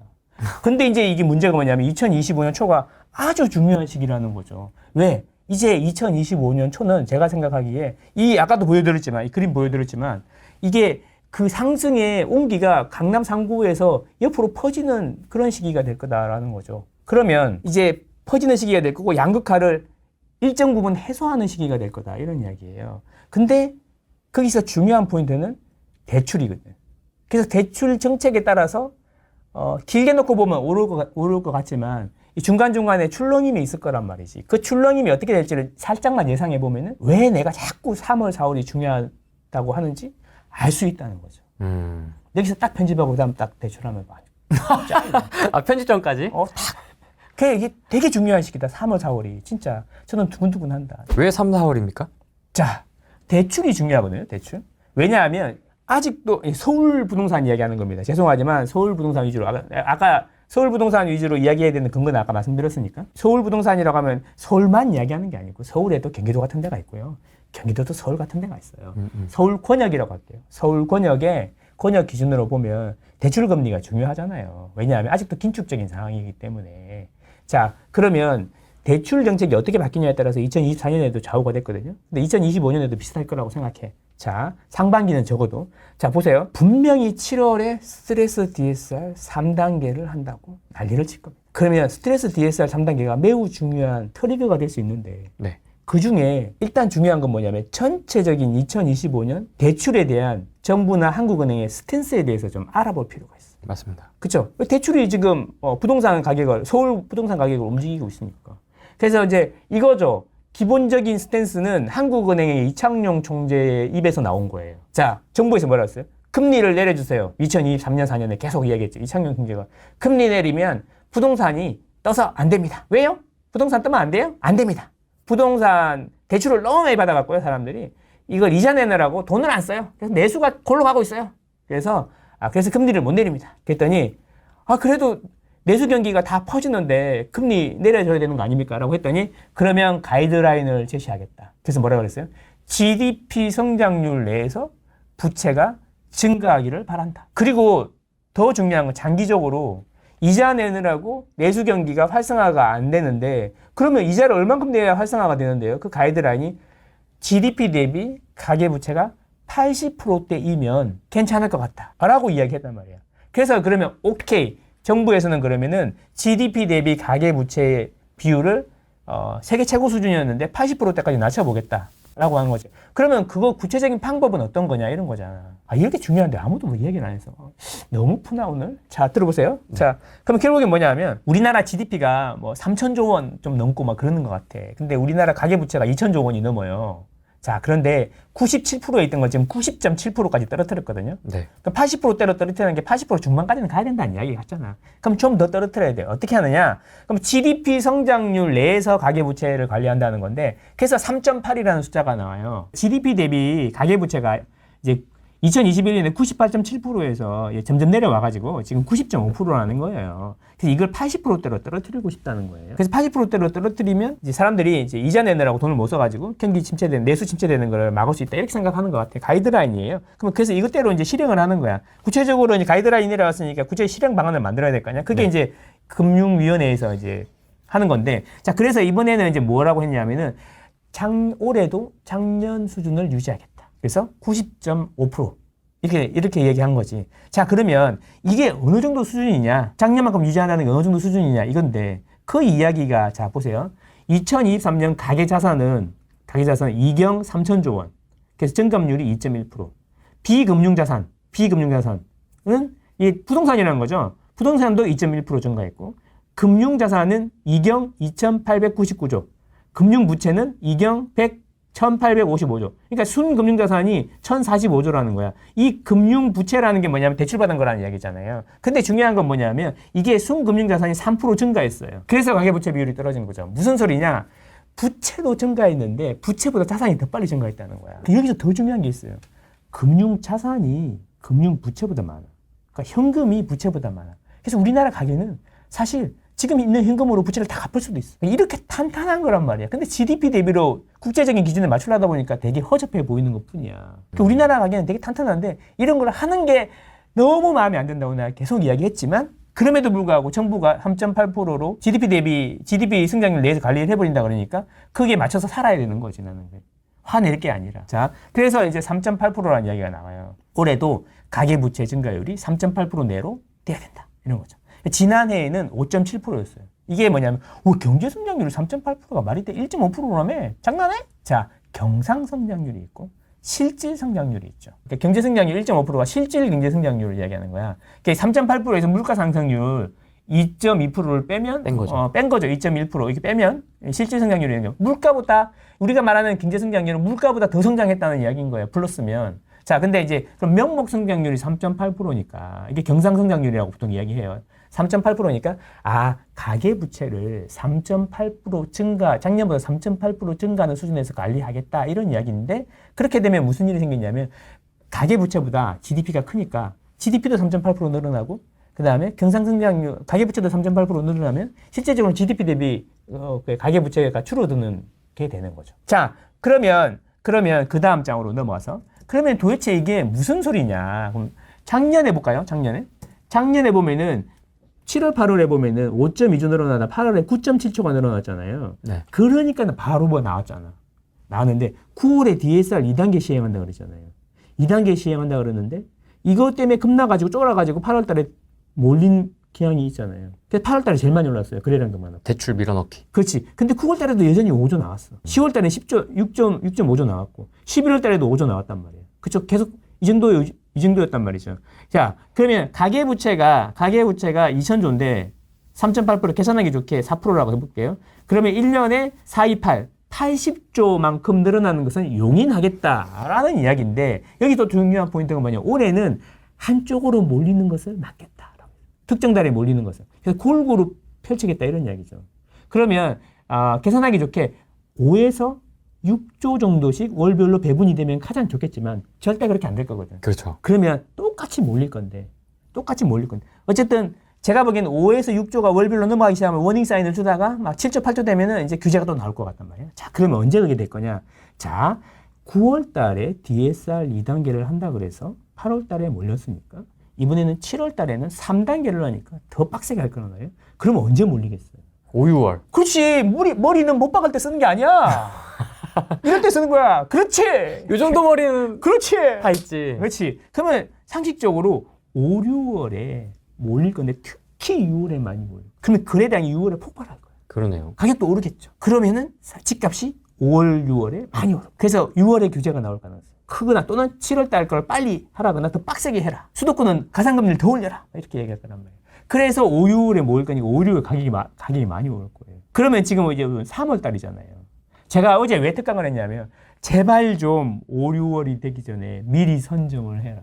5, 6월에 대해서 가격 다 오르고 나서 집 오르네? 그래갖고 7, 8월에 하려고 그러면 DSR 어쩌고 저쩌고 신문에서 보면은 이제 집값 떨어진다느니 뭐 정부가 가계부채 대책을 빡세게 내놔야 되는지 얼마나 나오겠어. 그 심리에서 살 수 있겠어? 그래서 뭐냐면 5, 6월에 오르는 걸 보고 사면 돈을 쫓아가는 거고 3, 4월에 사면 미리 기다리는 게 되는 거야. 이 사람들아. 자, 그래서 제가 두근두근하고 3, 4월이 중요하다고 생각하고 어제 특강할 때도 그런 이야기를 했는데 잘 이해하셨는지는 잘 모르겠어. 문제는 뭐냐? 자, 근데 여기까지 생각하면 중수 이상은 좀 더 생각해 보니까 특강이 끝나고 누워서 생각을 해봤어. 집에서. 잠이 안 오는 거야. 두근두근 해가지고. 그래갖고 7월 달에 DSR 2단계를 실행을 하면 3단계를 실행을 3단계, 하면 예.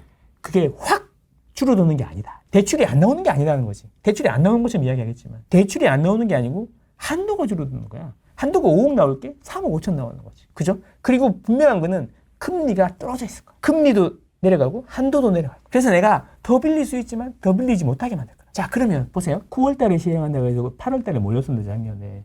근데 시행하고 나서도 9, 10, 11월 계속 5.4, 6.5. 늘었잖아요. 이게 무슨 의미예요? 막상 시행해보니까 대출이 안 나오는 건 아니네. 집에 오르니까 나도 사야겠네. 그래 살 건데 이제 중요한 건 작년하고 다른 게 강남하고 아까 보여드렸다시피 강남하고 강남 외지역하고 차이가 많이 나버렸잖아. 그래서 옛날에는 성동구에서 5억 받으면 강남에 언저리 어디라도 갈 수 있었는데 대출 5억 받으면 따라갈 수 있었는데 이제 3억 5천밖에 안 돼. 그럼 어떻게? 강남은 못 가잖아요. 그러면 이제 이 사람은 다른 데를 알아보겠죠. 목동 가볼까? 잠실은 어때? 이런 식으로 되는 거죠. 아까 그래서 질문이 똑같은 질문이 나오냐. 판교에 계신데 잠실이나 판교 지금 더 좋은 데로 가고 싶어요. 이 이야기가 나와요. 그렇게 되겠죠. 그래서 그때는 이제 그러면 이런 식으로 계속 퍼지면서 ABC 이론에 따라서 망고쌤의 ABC 이론에 따라서 점점 온기가 퍼지게 될 것이다. 왜냐하면 집값이 많이 오른 걸 봤기 때문에 그 심리가 없어지진 않을 거고 차선 좋은 게 아니면 차선이나 차차선을 선택하게 될 거다. 그게 이제 약간 포모가 일어날 수 있다. 이런 거죠. 그런데 이게 폭등을 불러오지는 않을 거다. 저는 그런 생각이. 그렇게 가지는 안 될 거다. 왜? 금리가 여전히 낮은 수준은 아니고 집값에 대한 하락에 대한 신앙 같은 믿음들이 아직도 많이 깨지지 않은 것 같거든. 지금 여기에 아까 700 몇 명이었는데 660명 죽었는데 지금 여기 실시간으로 700명 가까운 분들이 계신데 이분들은 깨어있는 분, 이분들은 이 이야기에 오케이 하고 그런 말 좀 들으시는 분들이지만 이 대부분의 사람들은 또 이런 거 무슨 소리냐. 아유, 업자 새끼 뭐 이러면서 댓글 나겠지 또. 그렇죠. 그렇죠. 네, 그런 거죠. 그래서 제 이야기는 그래서 뭐냐면 7월이 되어도 막상 보니까 대출이 나오네. 그래서 7, 8, 9도 계속 늘어날 거다. 그래서 뻔하다. 또 가을에 강력한 대출 규제가 나오면서 어차피 은행에서 대출 해줄 한도도 다 소진됐을 거란 말이야. 그러면서 또 이제 가을 지나면 찬바람 불면서 또 살짝 추우면 7, 8월에 조용하던 사람들이 나와서 그거 봐라 집값 떨어진다고 그러지 않았냐. 40% 떨어질 가능성이 있다. 막 그러면서 내가 살아 그럴 때까지 기다려라. 더 떨어져야 된다. 또 이러면서 기우제를 하겠죠. 그래서 제가 기도한다고 집값이 떨어지는 게 아니다. 막 그래서 이 논리가 부동산 전문가님들의 논리하고 비교를 하셔가지고 어떤 게 더 합리적이고 데이터를 근거로 한 건지 또는 경험을 근거로 한 건지 그런 거를 한번 판단해 보시면 좋겠다 이런 얘기죠. 저는 그냥 동네 아재니까 저 얘기는 참고만 하십시오. 정리를 하자면 3월, 4월이 굉장히 중요한 시기네요. 그렇지. 계약을 빨리 해야 되겠네. 내일은 늦으리. 스트롱 바이. 슈퍼 사이클의 시작이라 했잖아요. 작년에 우리 슈퍼 사이클 얘기 많이 했잖아. 네. 슈퍼 사이클. 아무도 안 믿었잖아. 슈퍼 사이클이라는 게 그냥 장기간 동안 많이 오르는 거 슈퍼 사이클이라고 해봅시다. 사이클이니까. 급등이 아니야. 여기 보시면 여기 서울 보시면 여기서부터 바닥을 찍고 이제 거의 이제 2021년까지 올랐으니까 한 8년 6개월 이상 계속 이제 사이클이 이렇게 일어난 거죠. 이게 이 정도면 슈퍼 사이클을 할 수 있지 않겠습니까? 네. 자, 그렇죠. 여기가 실거래 지수가 70이었는데 여기가 189니까 1.5배 오른 거. 지수 기준으로 1.5배 올랐으니까 실제로 아파트는 이보다 훨씬 더 많이 오르는 데가 많을 겁니다. 그렇죠. 이게 슈퍼 사이클이라고 할 수 있잖아요. 그런데 보세요. 2013년부터 2016년까지 자 보세요. 13, 14, 15, 16 4년 동안 이 아파트가요. 올랐어요. 그렇죠. 올랐잖아요. 네. 올랐는데 아무도 반응이 없었어요. 이때 어떤 느낌이냐면 이때는 유튜브에서 안 놀았고 그 카페에서 놀았어요. 그 카페에서 엄청 치고받고 싸웠어. 그때는 딱 두 개였어요. 딱 너는 상승론자냐 하락론자냐 이거였어. 그냥 아무것도 없어. 상승론자냐 하락론자냐. 그럼 상승론자냐? 그러면 넌 상승론자는 나는 하락론자인데 너는 이래서 집값이 떨어지는 일본 안 봤냐? 이거였어. 핵심 주제는 일본 안 봤냐? S 모시에 태양 모시에 큰 사람.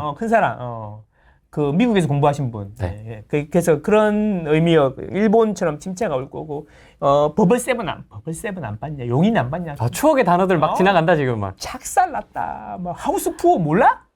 아니 대출 받아서 집을 사라고? 또라이네. 누구를 골로 보내려고. 그러니까 누구를 골라보는 거야. 에휴 우주의 기운을 봤더니 제가 한 거 봐. 막 이랬단 말이야. 그랬거든.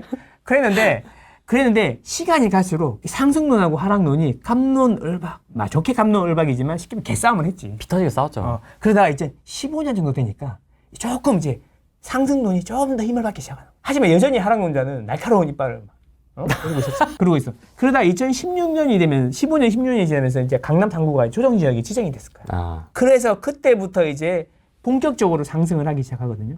제가 이야기하고 싶은 건 뭐냐면 이 슈퍼 사이클 시작, 그러니까 바닥을 찍고 돌아설 때는 잘 몰라. 그래서 확실히 오르고 나서야 그때서 본격적으로 인간 지표들이 움직이기 시작하는 거죠. 맞습니다. 관심 없던 사람들이 아직 떨어진다고 해서 계속 기다렸는데 자꾸 오르는 것 같은데. 전세 2년 갱신할 때마다 느끼는 거지. 오른다는 것을. 전세도 오르고 매매도 오른다는 느끼는 거지. 그래서 한 번 더 쉬고 이제 2018년 19년으로 들어와가지고 이게 불 붙어가지고 이렇게 되는 거죠. 마지막 이제 휘날레를 이제 피날레를 하는 거죠. 근데 제 이야기는 뭐냐면 지금도 그 비슷한 것 같다. 지금 보면 2022년 12월을 바닥으로 해가지고 지금 23년, 24년 해갖고 한 7, 8개월 올랐는데 놓고 보면 중간에 이게 주춤하긴 했지만 7, 8개월간 상승 추세를 계속 유지하고 있음에도 불구하고 여전히 30% 빠질 수 있다. 거품이다. 이런 얘기 하잖아요. 유동성 늘어나는 거 대비는 너무 못 따라가고 있는데도 불구하고 서울 거품이다. PIR 말이 되냐? 주택 구입 부담 지수, 주택 구입 여력 지수 이런 거 이야기하면서 지수 그러고 있잖아. 과거의 실거래가 지수하고 통화량의 이 차이 폭을 보면 좀 확실히 좀 못 따라가고 있는 것 같긴 해요. 그러니까요. 그죠? 갈 길이 멉니다 지금. 중요한 건요. 통화량은요. 이때부터 보면은 저 보세요. 지금 보면 1027이잖아요. 이게 2006년. 2027인데 여기 4186이에요. 4배? 4.1배 올랐어요. 통화량은. 근데 여기 지수는 뭐냐면 58에서 시작해갖고 지금 165예요. 58. 4배 조금 늘었단 말이에요. 그러니까 통화량은 4배 정도 늘었고 서울 아파트 가격은 3배 정도 늘었다는 거죠. 돈 늘어나는 걸 못 따라가고 있다는 증거라는 거죠. 안 떨어질 것 같은데요? 그러니까 설득당했어. 그러니까 느낌적인 느낌으로 하면 안 된다고. 그렇지. 내 마음을 힐링해 준다고.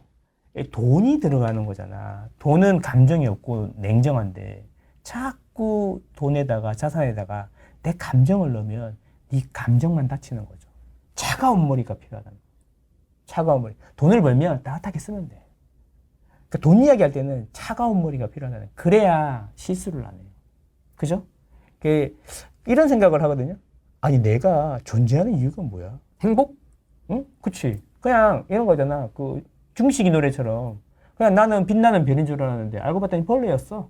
나는 내가 빛나는 별인 줄 알았는데 알고 보니 나는 벌레였어. 반딧불 이야기하는 거야. 벌레였어. 그러니까 뭐냐면 그냥 어떻게 보면은 미물이고 뭐 의미 없는 존재일 수도 있잖아. 근데 이게 태어났으니까 살아야 될 거 아니야. 그러면 행복하게 살다가 하는 거잖아. 그러면 여러분의 행복은 어디서 오냐 이거지. 나는 이렇게 생각하는 거야. 여러분의 행복은 아마도 마음의 양식보다는 일용할 양식에서 오는 것 같다. 그러니까 청빈낙도 이렇게 그게 아니고 뭘 좀 나이키를 살 때 기분이 좀 더 좋고 나이키보다는 프라다 신발을 살 때 기분이 좀 더 좋고 있잖아. 처음에 아반떼에서 시작했지만 차가 업그레이드 될수록 기분이 조금씩 좋지 않아? 그래서 마음의 양식도 중요하지만 일용할 양식이 없으면 마음의 양식이 안 나오는 것 같고 3일 굶어서 다 안 넣는 사람이 없을 것 같다. 그래서 저는 물론 많은 부분의 행복이 돈에서 온다고 생각해요. 말 말고 여러분의 생각 말고 여러분의 행동을 보라니까. 다른 사람의 행동을 보고. 그래서 제 이야기는 뭐냐면 최소한 좀 여유가 있어야 마음의 여유도 생기고 그 다음에 행복해지지 않나 이렇게 생각하거든요. 뭐 행복을 떠나서도 돈이 꽤 많은 문제들을 해결할 수 있습니다. 그렇죠.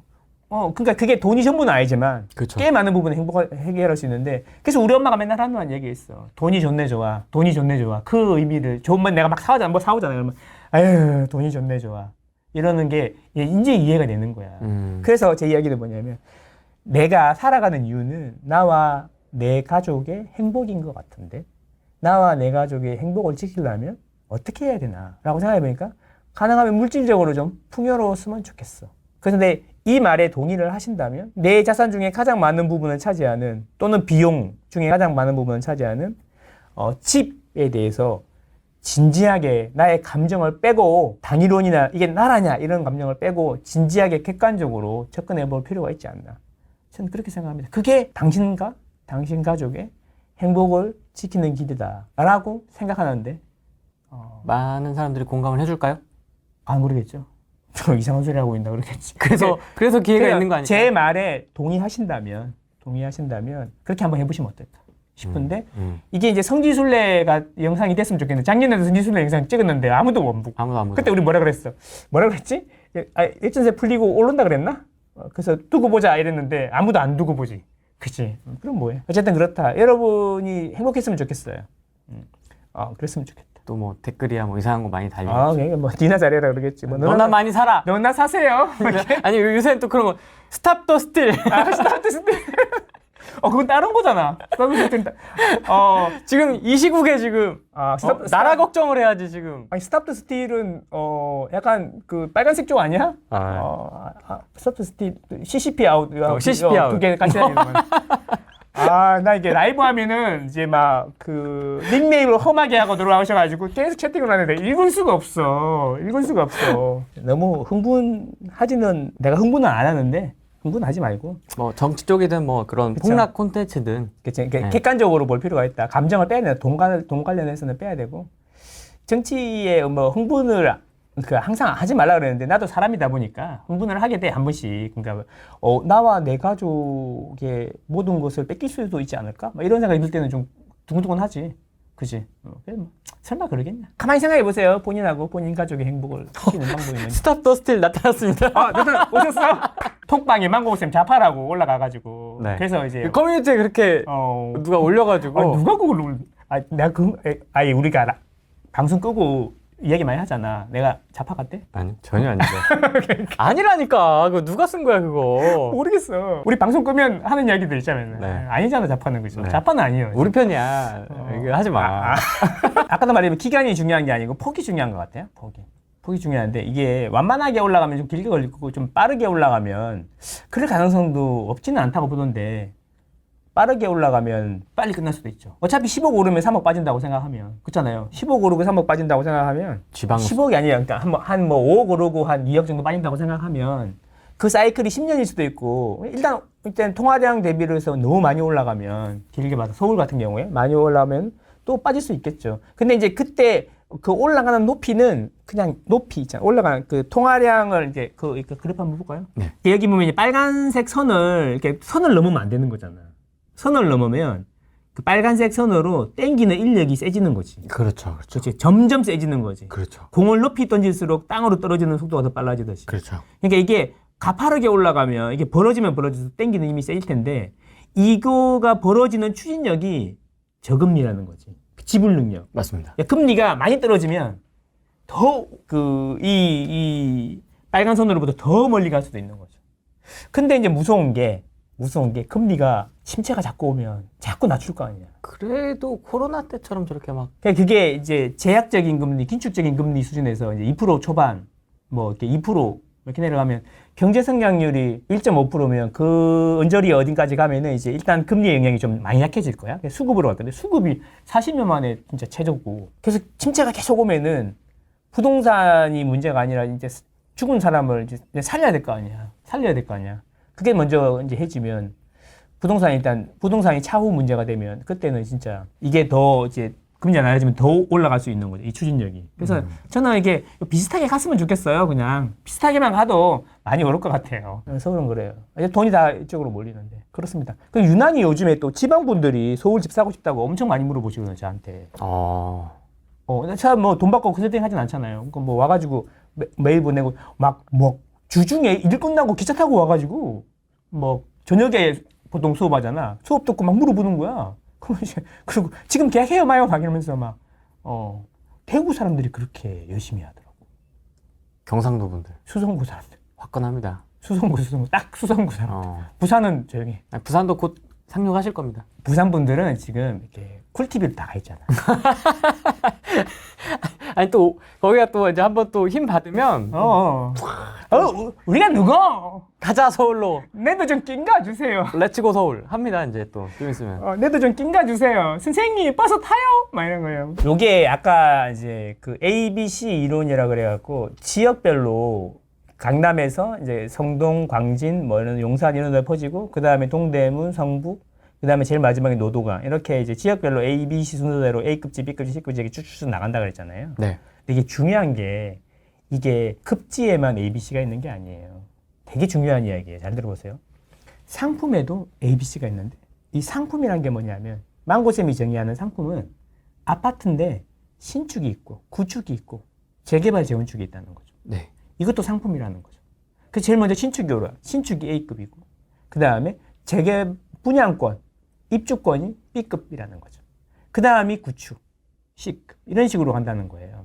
그러니까 이제 얼죽신 이야기가 좀 많이 사라진 것 같지 않습니까? 맞습니다. 얼죽신 이야기가 사라지고 재건축 이야기가 좀 많이 들리지 않아요, 요새는? 서울 재건축. 목동 재건축. 분당 이야기 하다가 이제 목동 이야기도 많이 나오고, 그 다음에 재개발 이야기도 나오고, 맞습니다. 동대문, 망고쌤이 쏘아 올린 자본공이 이제 재개발이잖아. 그런 식으로 했고, 이게 제 얘기 뭐냐면 상품에서도 A급의 얼죽신에서 이제 재개발 재건축, 입주권 분양권으로 가고 있다는 거. 물론 재개발 재건축 초기는 구축 뒤에요. 제일 마지막에 올라요.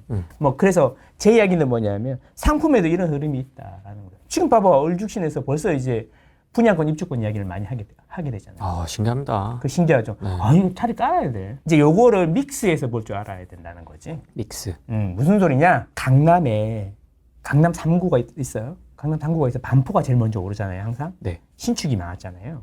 근데 반포의 이슈들은 거의 마무리가 돼가는 느낌이라는 거지. 그래서 반포가 오르고 나니까 이제 압구정도 올랐고.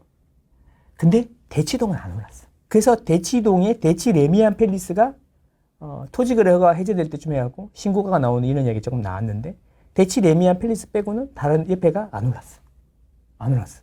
근데 대치 레미안 팰리스가 이제 그쪽이 신고가 찍으면서 자꾸 오르니까 그 다음 단계는 어디겠어요? 그 대치 레미안 팰리스 옆에 있는 역삼동이라든지 개포동 이런 데가 또 오르는 거 아니에요. 그래서 개포동 신축에는 관심이 많은데, 그 대치동 일대를 보면 대치 레미안 팰리스가 A고, 그 다음에 개포동이 B잖아. 원래는 입지로 보면은 대치동이 A고 개포동이 B인데 개포동에 B에 A가 있다는 거지.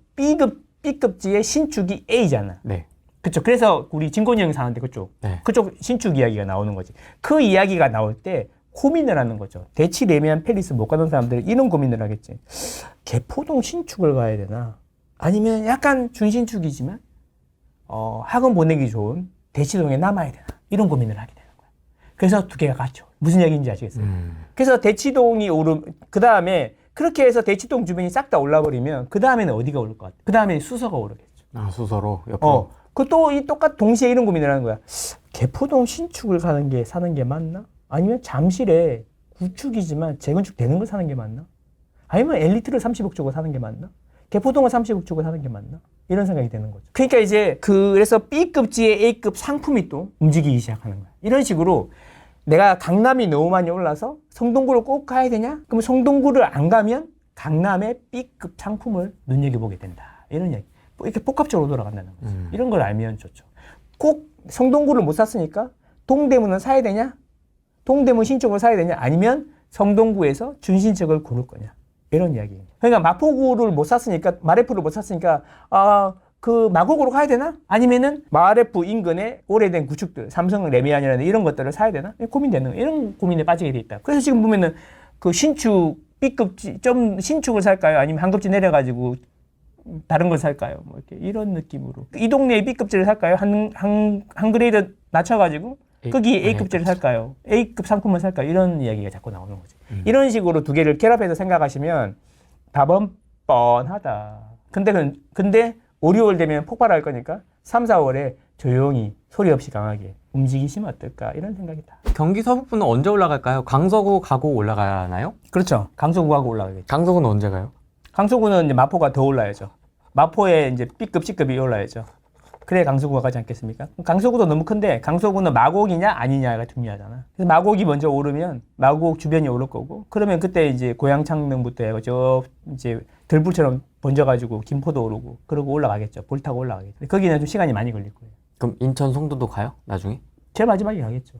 인천 중에서도 이제 그 부평의 신축이라든지 송도가 이제 불이 먼저 들어오겠죠. 금단도 이제 뭐 어느 정도 마무리가 1차적으로 마무리가 좀 돼가는 것 같으니까 금단에서도 금단 좋아요 안 좋아요 이런 얘기 좀 나오는 거지. 좋아요, 안 좋아요? 좋아요 안 좋아요? 빨리 말해요. 사요 안 사요? 빨리 말해요. 막 이렇게. 또는 반대로 언제 빨리 팔고 싶을 때 언제 물 들어와요? 이런. 아무래도 서쪽은 한강에 하류잖아. 그러니까 태적 평야가 많아. 땅이 많다 보니까 이게 아파트라는 공간이 늘어나기가 쉬운 구조인 거죠. 논밭이 많기 때문에 쉽게 얘기하면 택지지구나 신도시를 많이 지정해서 지속적으로 공급을 하기 좋은 환경이라는 거죠. 일산 신도시를 짓고 끝난 게 아니고, 일산 신도시 뭐 짓고 나서 그 옆에다가 뭐 식사지구 뭐 들어봤어요? 식사지구라고. 네. 진짜 식사할 때마다 보는 건데 얼마나 안 팔렸으면 서울 시내의 모든 버스에 식사지구 분양한다고 이렇게 몇 년 동안 있었어. 중공업 미분양 뭐 이런 거잖아. 그리고 뭐 저기 뭐 탄현 이런 데 보면은 위브드 제니스 때문에 두산이 망할 뻔했잖아. 거기도 계속 중공업 미분양으로 남아있고, 그런 게 왜 그럴까 한번 생각해봐요. 그래서 이제 좀 마무리가 돼 가려고 하니까 또 일산 앞에 있는 덕양구에 향동지구라든지 네. 뭐 이렇게 다 잘라 먹어버려요. 은평구하고 강서구에서 넘어오는 수요를 그 앞에서 잘라 자체가. 그래서 이제 그것도 좀 마무리가 되니까 이제 또 일산이 잠깐 올라가니까 뒤에서 또 GTX 생긴다면서 파주에서 또 빨아먹어요. 앞에서 맞고 뒤에서 빨아먹고 이런 거 있는 거죠. 근데 그건 좀 그래서 이제 끝난 줄 알았더니 또 밑에 또 김포랑 또 금단 이런 데서도 수요 막 좀 덜하지만 상대적으로 그쪽에도 입주 물량이 많고 그래서 오를만 하면 공급이 나오고 오를만 하면 공급이 나오고 이렇기 때문에 그 지리적인 이야기예요.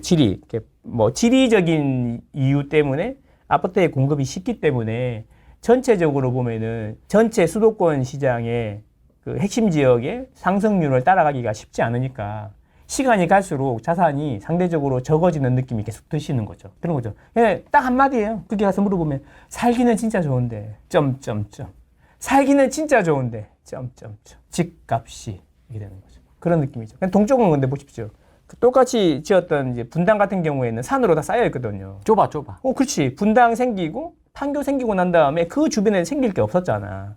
그래 좁아. 확장이 안 돼. 근데 뭐 판교 태권도 밴이 나오고 막 금방 버스 타면은 막 강남도 가고 막 이렇게 그 경복궁도 가고 하니까 뭐 공부시키기도 좋고 이렇게 수요는 계속 몰리는데 땅이 좁으니까 찍어낼 수가 없잖아요. 그래서 이제 가격을 일사신도시랑 분당이랑 똑같이 분양을 했는데 30년이 지나고 나니까 가격 차이가 2.5배 정도 좀 더 벌어졌겠다. 2.6배 정도 차이 나는데 그게 이제 제가 말씀드린 게 다 살기는 좋은데 시간이 갈수록 자산 격차가 커지니까 상대적으로 박탈감이 오시는 거죠. 그 이유는 일산이 안 좋아서가 아니라 살기가 안 좋아서가 아니라 그 지리 구조적으로 공급이 용이한 형태이기 때문에 그렇고 이게 쉽게 개선될 것 같지는 않다. 그렇게 보면은 내가 자산을 계속 실거주 집 안으로도 돼 실거주 좋으면 돼라고 생각하시지 않는다면 어디에다 자산을 장기적으로 마련해야 되는지는 답은 뻔하다. 이렇게 말씀을 드리고 싶어요.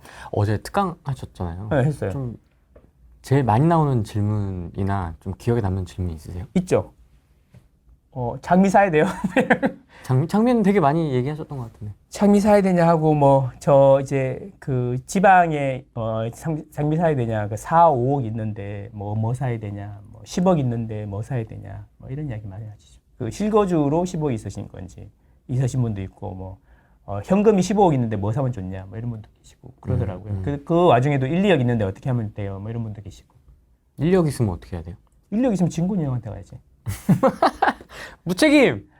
1, 2억이 있으면 나는 그렇게 생각하는데 1, 2억 있으면 지금 이제 1, 2억으로 사놓을 수 있는 게 네. 매매로 보면은 한 5억대 미만 이런 거 아니면은 갭 투자를 한다 그러면은 이제 좋은 거를 1, 2억으로 살 수 있는 건 아니잖아요. 그러니까 미리 내가 자기 외곽에 나중에 몰두올 때를 미리 갈 필요는 없잖아. 근데 그런 의미에서 보면 그거를 실거주를 하신다면은 고민을 많이 해봐야겠지만 투자 수요로 생각한다 그러면 서울에 또는 미분양 나 있는 이런 거 있잖아요. 그런 거 중에 입지 좋은 것도 있고 안 좋은 거 서울에 중공업 미분양도 있단 말이에요. 가보시면 진짜 별로 사고 싶은 생각이 안 드는 게 많아. 근데 지금 이제 투자를 하는데 솔직히 서울에 이렇게 외곽의 신축이라도 막 갭이 3억, 4억씩 돼. 못 사. 근데 1, 2억 있어. 그럼 1억 있어. 그럼 어떻게 할 거냐? 1, 2억 있어. 그러면은 나는 그걸로 지금 입주권 분양 안 된 걸 사라. 내가 보기에 1억 초반 돈을 가지고 서울에 신축을 살 수 있는 게 몇 개 없다. 분양권 말고는. 그래서 분양권 공부를 많이 해보라. 이렇게 말씀드립니다.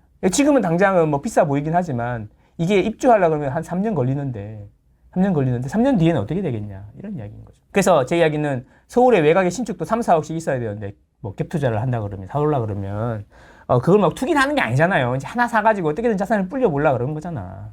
그래서 그런 마음이면 그냥 신축을 살 수 있는데 1억, 2억 미만으로 살 수 있는 거는 분양권밖에 없다. 저는 그렇게 생각하거든요. 그래서 그런 데 관심을 많이 가지셔야 된다. 재개발 얘기는 없습니까, 요새는? 재개발도 많이 물어보시는데 재개발도 이제 그나마 좀 괜찮은 데는 4억씩 있어야 돼요. 4억씩 많이 물어보시는데 4억씩 있고 재개발을 많이 물어보시는 공부를 엄청 많이 하셔. 또 이렇게 돌아보시고 이런 구역들이 있는데 이런 구역들 서로 비교 좀 해달라. 한남 뉴타운이나 성수 전략정비구역에 대해서는 어떻게 생각하냐 이런 거 많이 물어보시는데 진짜 돈 많으신 분들 많이 오셨네요. 그럼 돈 많으신 분들도 있는 것 같고 아니신 분들도 있는 것 같은데 열심히 해보려는 분들이 많은 거지. 그러니까 이런 생각이 드는 거죠. 이 재개발 재건축은 좀 완성된 게 아니잖아요. 변수가 많잖아요. 근데 어느 정도 진행이 되고 나면은 이제는 좀 예측하기가 좀 쉬워지는 단계가 있거든. 그거 이제 저는 사업 시행인가하고 조합원 분양 신청 전후로 해서 이제 완전 난이도가 달라진다고 생각하거든. 그 이후부터 난이도가 좀 낮아져요. 그러니까 그거를 수학적으로 계산을 딱 할 수 있어요. 그러니까 수학적으로 그 얼마가 남을지, 그러니까 소위 말하는 안전마진이라는 거를 계산을 할 수가 있단 말이야. 그러니까 그거를 계산해 보면 우리가 알고 있는 거랑 완전히 차이가 난다는 거지. 되게 쉬운 게, 어려운 게 아니거든요. 그냥 간단하게 계산해 보면 알 수 있어요. 그래서 저는 재개발 재건축에 관심이 많으시면 남들한테 뭐 회자가 많이 되는 거나 뭐 인터넷에 많이 떠다니고 뭐 이런 부동산 스터디? 뭐 그런 카페에 가면 막 나오잖아. 그런 거를 너무 맹목적으로 좋다고 하는 거를 하시지 마시고 수학적으로 계산할 수가 있어. 그런 거를 좀 배워보시면 어떨까 싶어요. 그러니까 안전마진 계산하는 법을 좀 배워보시면 어떨까 싶고, 잘 모르겠으면 내가 3월 말에 할 거니까 오셔서 들으시면 됩니다. 대부분 사람들을 이야기하는 그 재개발 구역 중에 그 많이 관심 가지시는 구역이 정해져 있어요. 어디냐? 부가현 2, 3. 그 다음에 노량진. 똑같아. 그 다음에 이문 위경 뉴타운. 맞습니다. 그 다음에 장인 뉴타운. 맞습니다. 돈이 없어? 그러면 상계 뉴타운이나 신림 뉴타운. 이런 쪽이나 백사마을 이런 데를 보신단 말이에요. 똑같아. 그 수색 8구역. 수색 8구역이나 그 근처 인근을 보신단 말이에요. 똑같아. 그 투자금도 되게 비슷해. 미아 촉진 2, 3구역. 막 이런 것도 있단 말이에요. 근데 거기가 이제 대부분 뭘 보냐면 실투자 금액으로 살 수 있냐 없냐 이 정도를 보시는데 그게 중요한 게 아니라 똑같은 금액이 들어가도 제가 계산해 보면 똑같은 금액이 들어가도 더 오를 수 있는 데가 있어요. 반대로 투자금은 똑같은데 수익률이 2배 차이 날 수도 있다는 거예요. 예를 들면 10억 걸렸는데 10억 오를 때가 있고 5억 걸렸는데 10억 오를 때가 있다는 거야. 그럼 뭘 해야 돼요? 근데 사람들은 대부분 10억을 넣으면 10억이 오를 것 같은 데만 이야기해요. 근데 수학적으로 계산해 보면 아니거든. 사람들이 그 입에 많이 오르내린다는 이야기는 그만큼 유명하다는 이야기고 경쟁이 많이 붙었다는 이야기고 확실하다 생각하니까 많이 넣는데 안 그럴 수도 있거든. 그래서 그런 거를 좀 알면 뭐 좀 표현을 좀 강하게 하면 땅바닥에 돈이 떨어졌는데 모르는 거지. 너무 그냥 사실 좀 답답하기까지 해. 그 예를 들면 내가 노량진을 안 가보고 한남 뉴타운이나 성수 전략준비구역을 안 가봤겠습니까? 매물을 안 뒤져보고 내가 검색을 안 해보고 부동산에다 안 물어봤겠습니까? 다 물어봤는데 그 세 개를 제외하고 다른 데를 산 이유가 있겠죠. 수익률을 계산해보니까 확연히 차이가 나는 거야. 그리고 여기서도 여러 번 이야기했지만 노량진 다 좋은데 노량진도 구역이 되게 많잖아요. 1, 3구역 빼고 나머지들이 진행이 돼 속도가 거의 비슷한데 그 구역들 중에서도 있잖아요. 공사비 이슈로 인해서 분담금이 늘어나는 데가 있고 분담금이 안 늘어나는 데가 있을 거예요. 근데 지금은 비슷하게 거래가 돼요.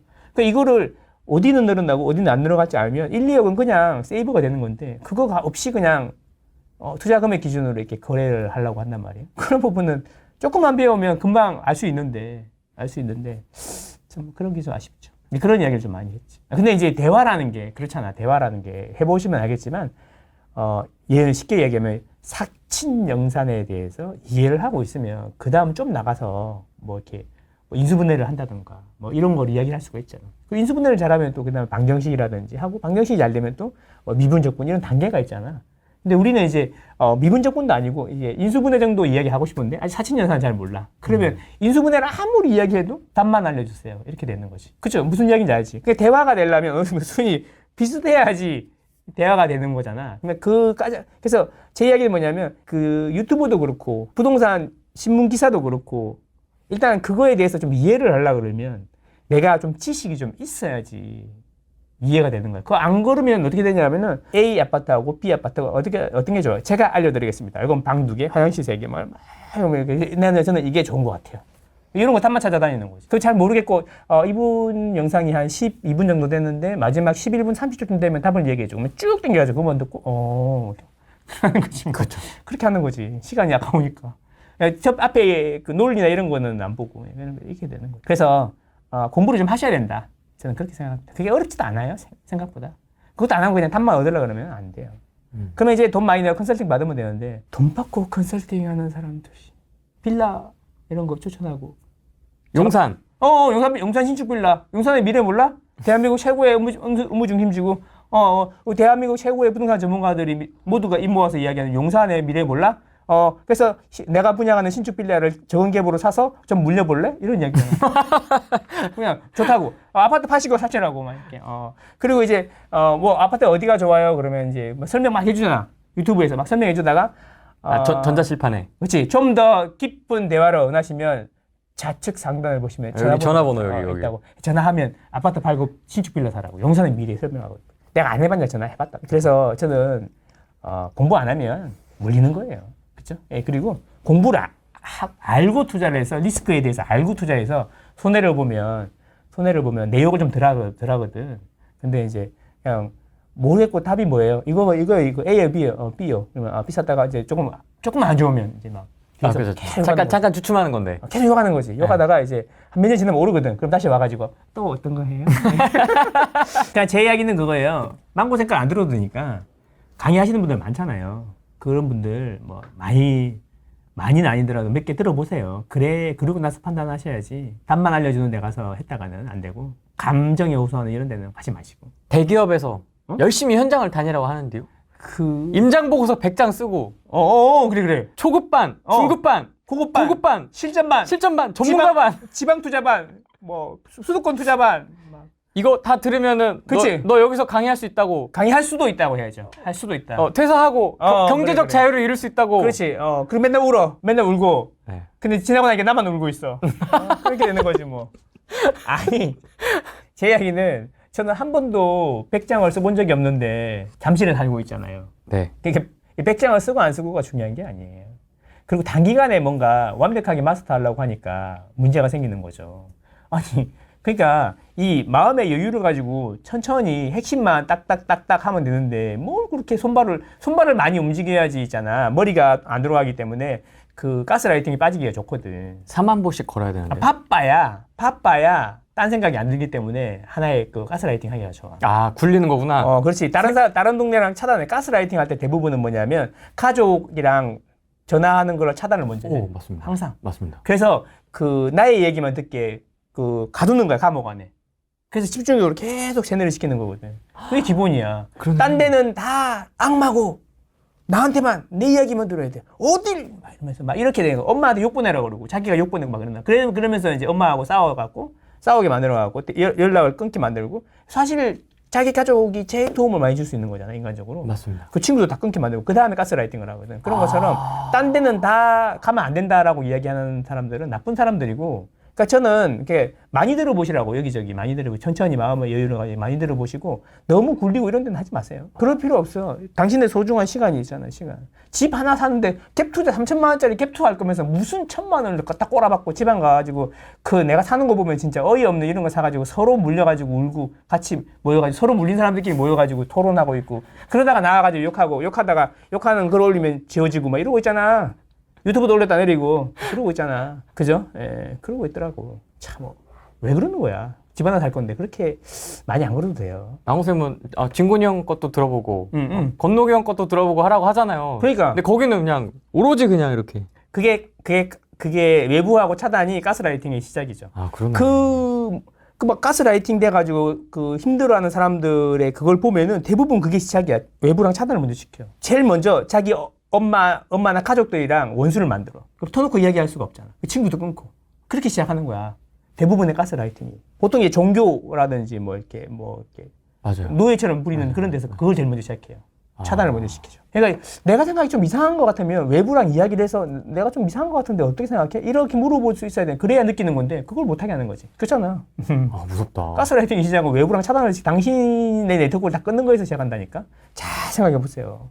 혹시 이렇게 3년, 5년 전에 혜성처럼 나타나가지고 투자를 많이 했으면 많이 몰렸을 텐데. 역전세도 많이 나고. 그럼 강의를 열심히 해야지 그거 메꿀 거 아니에요.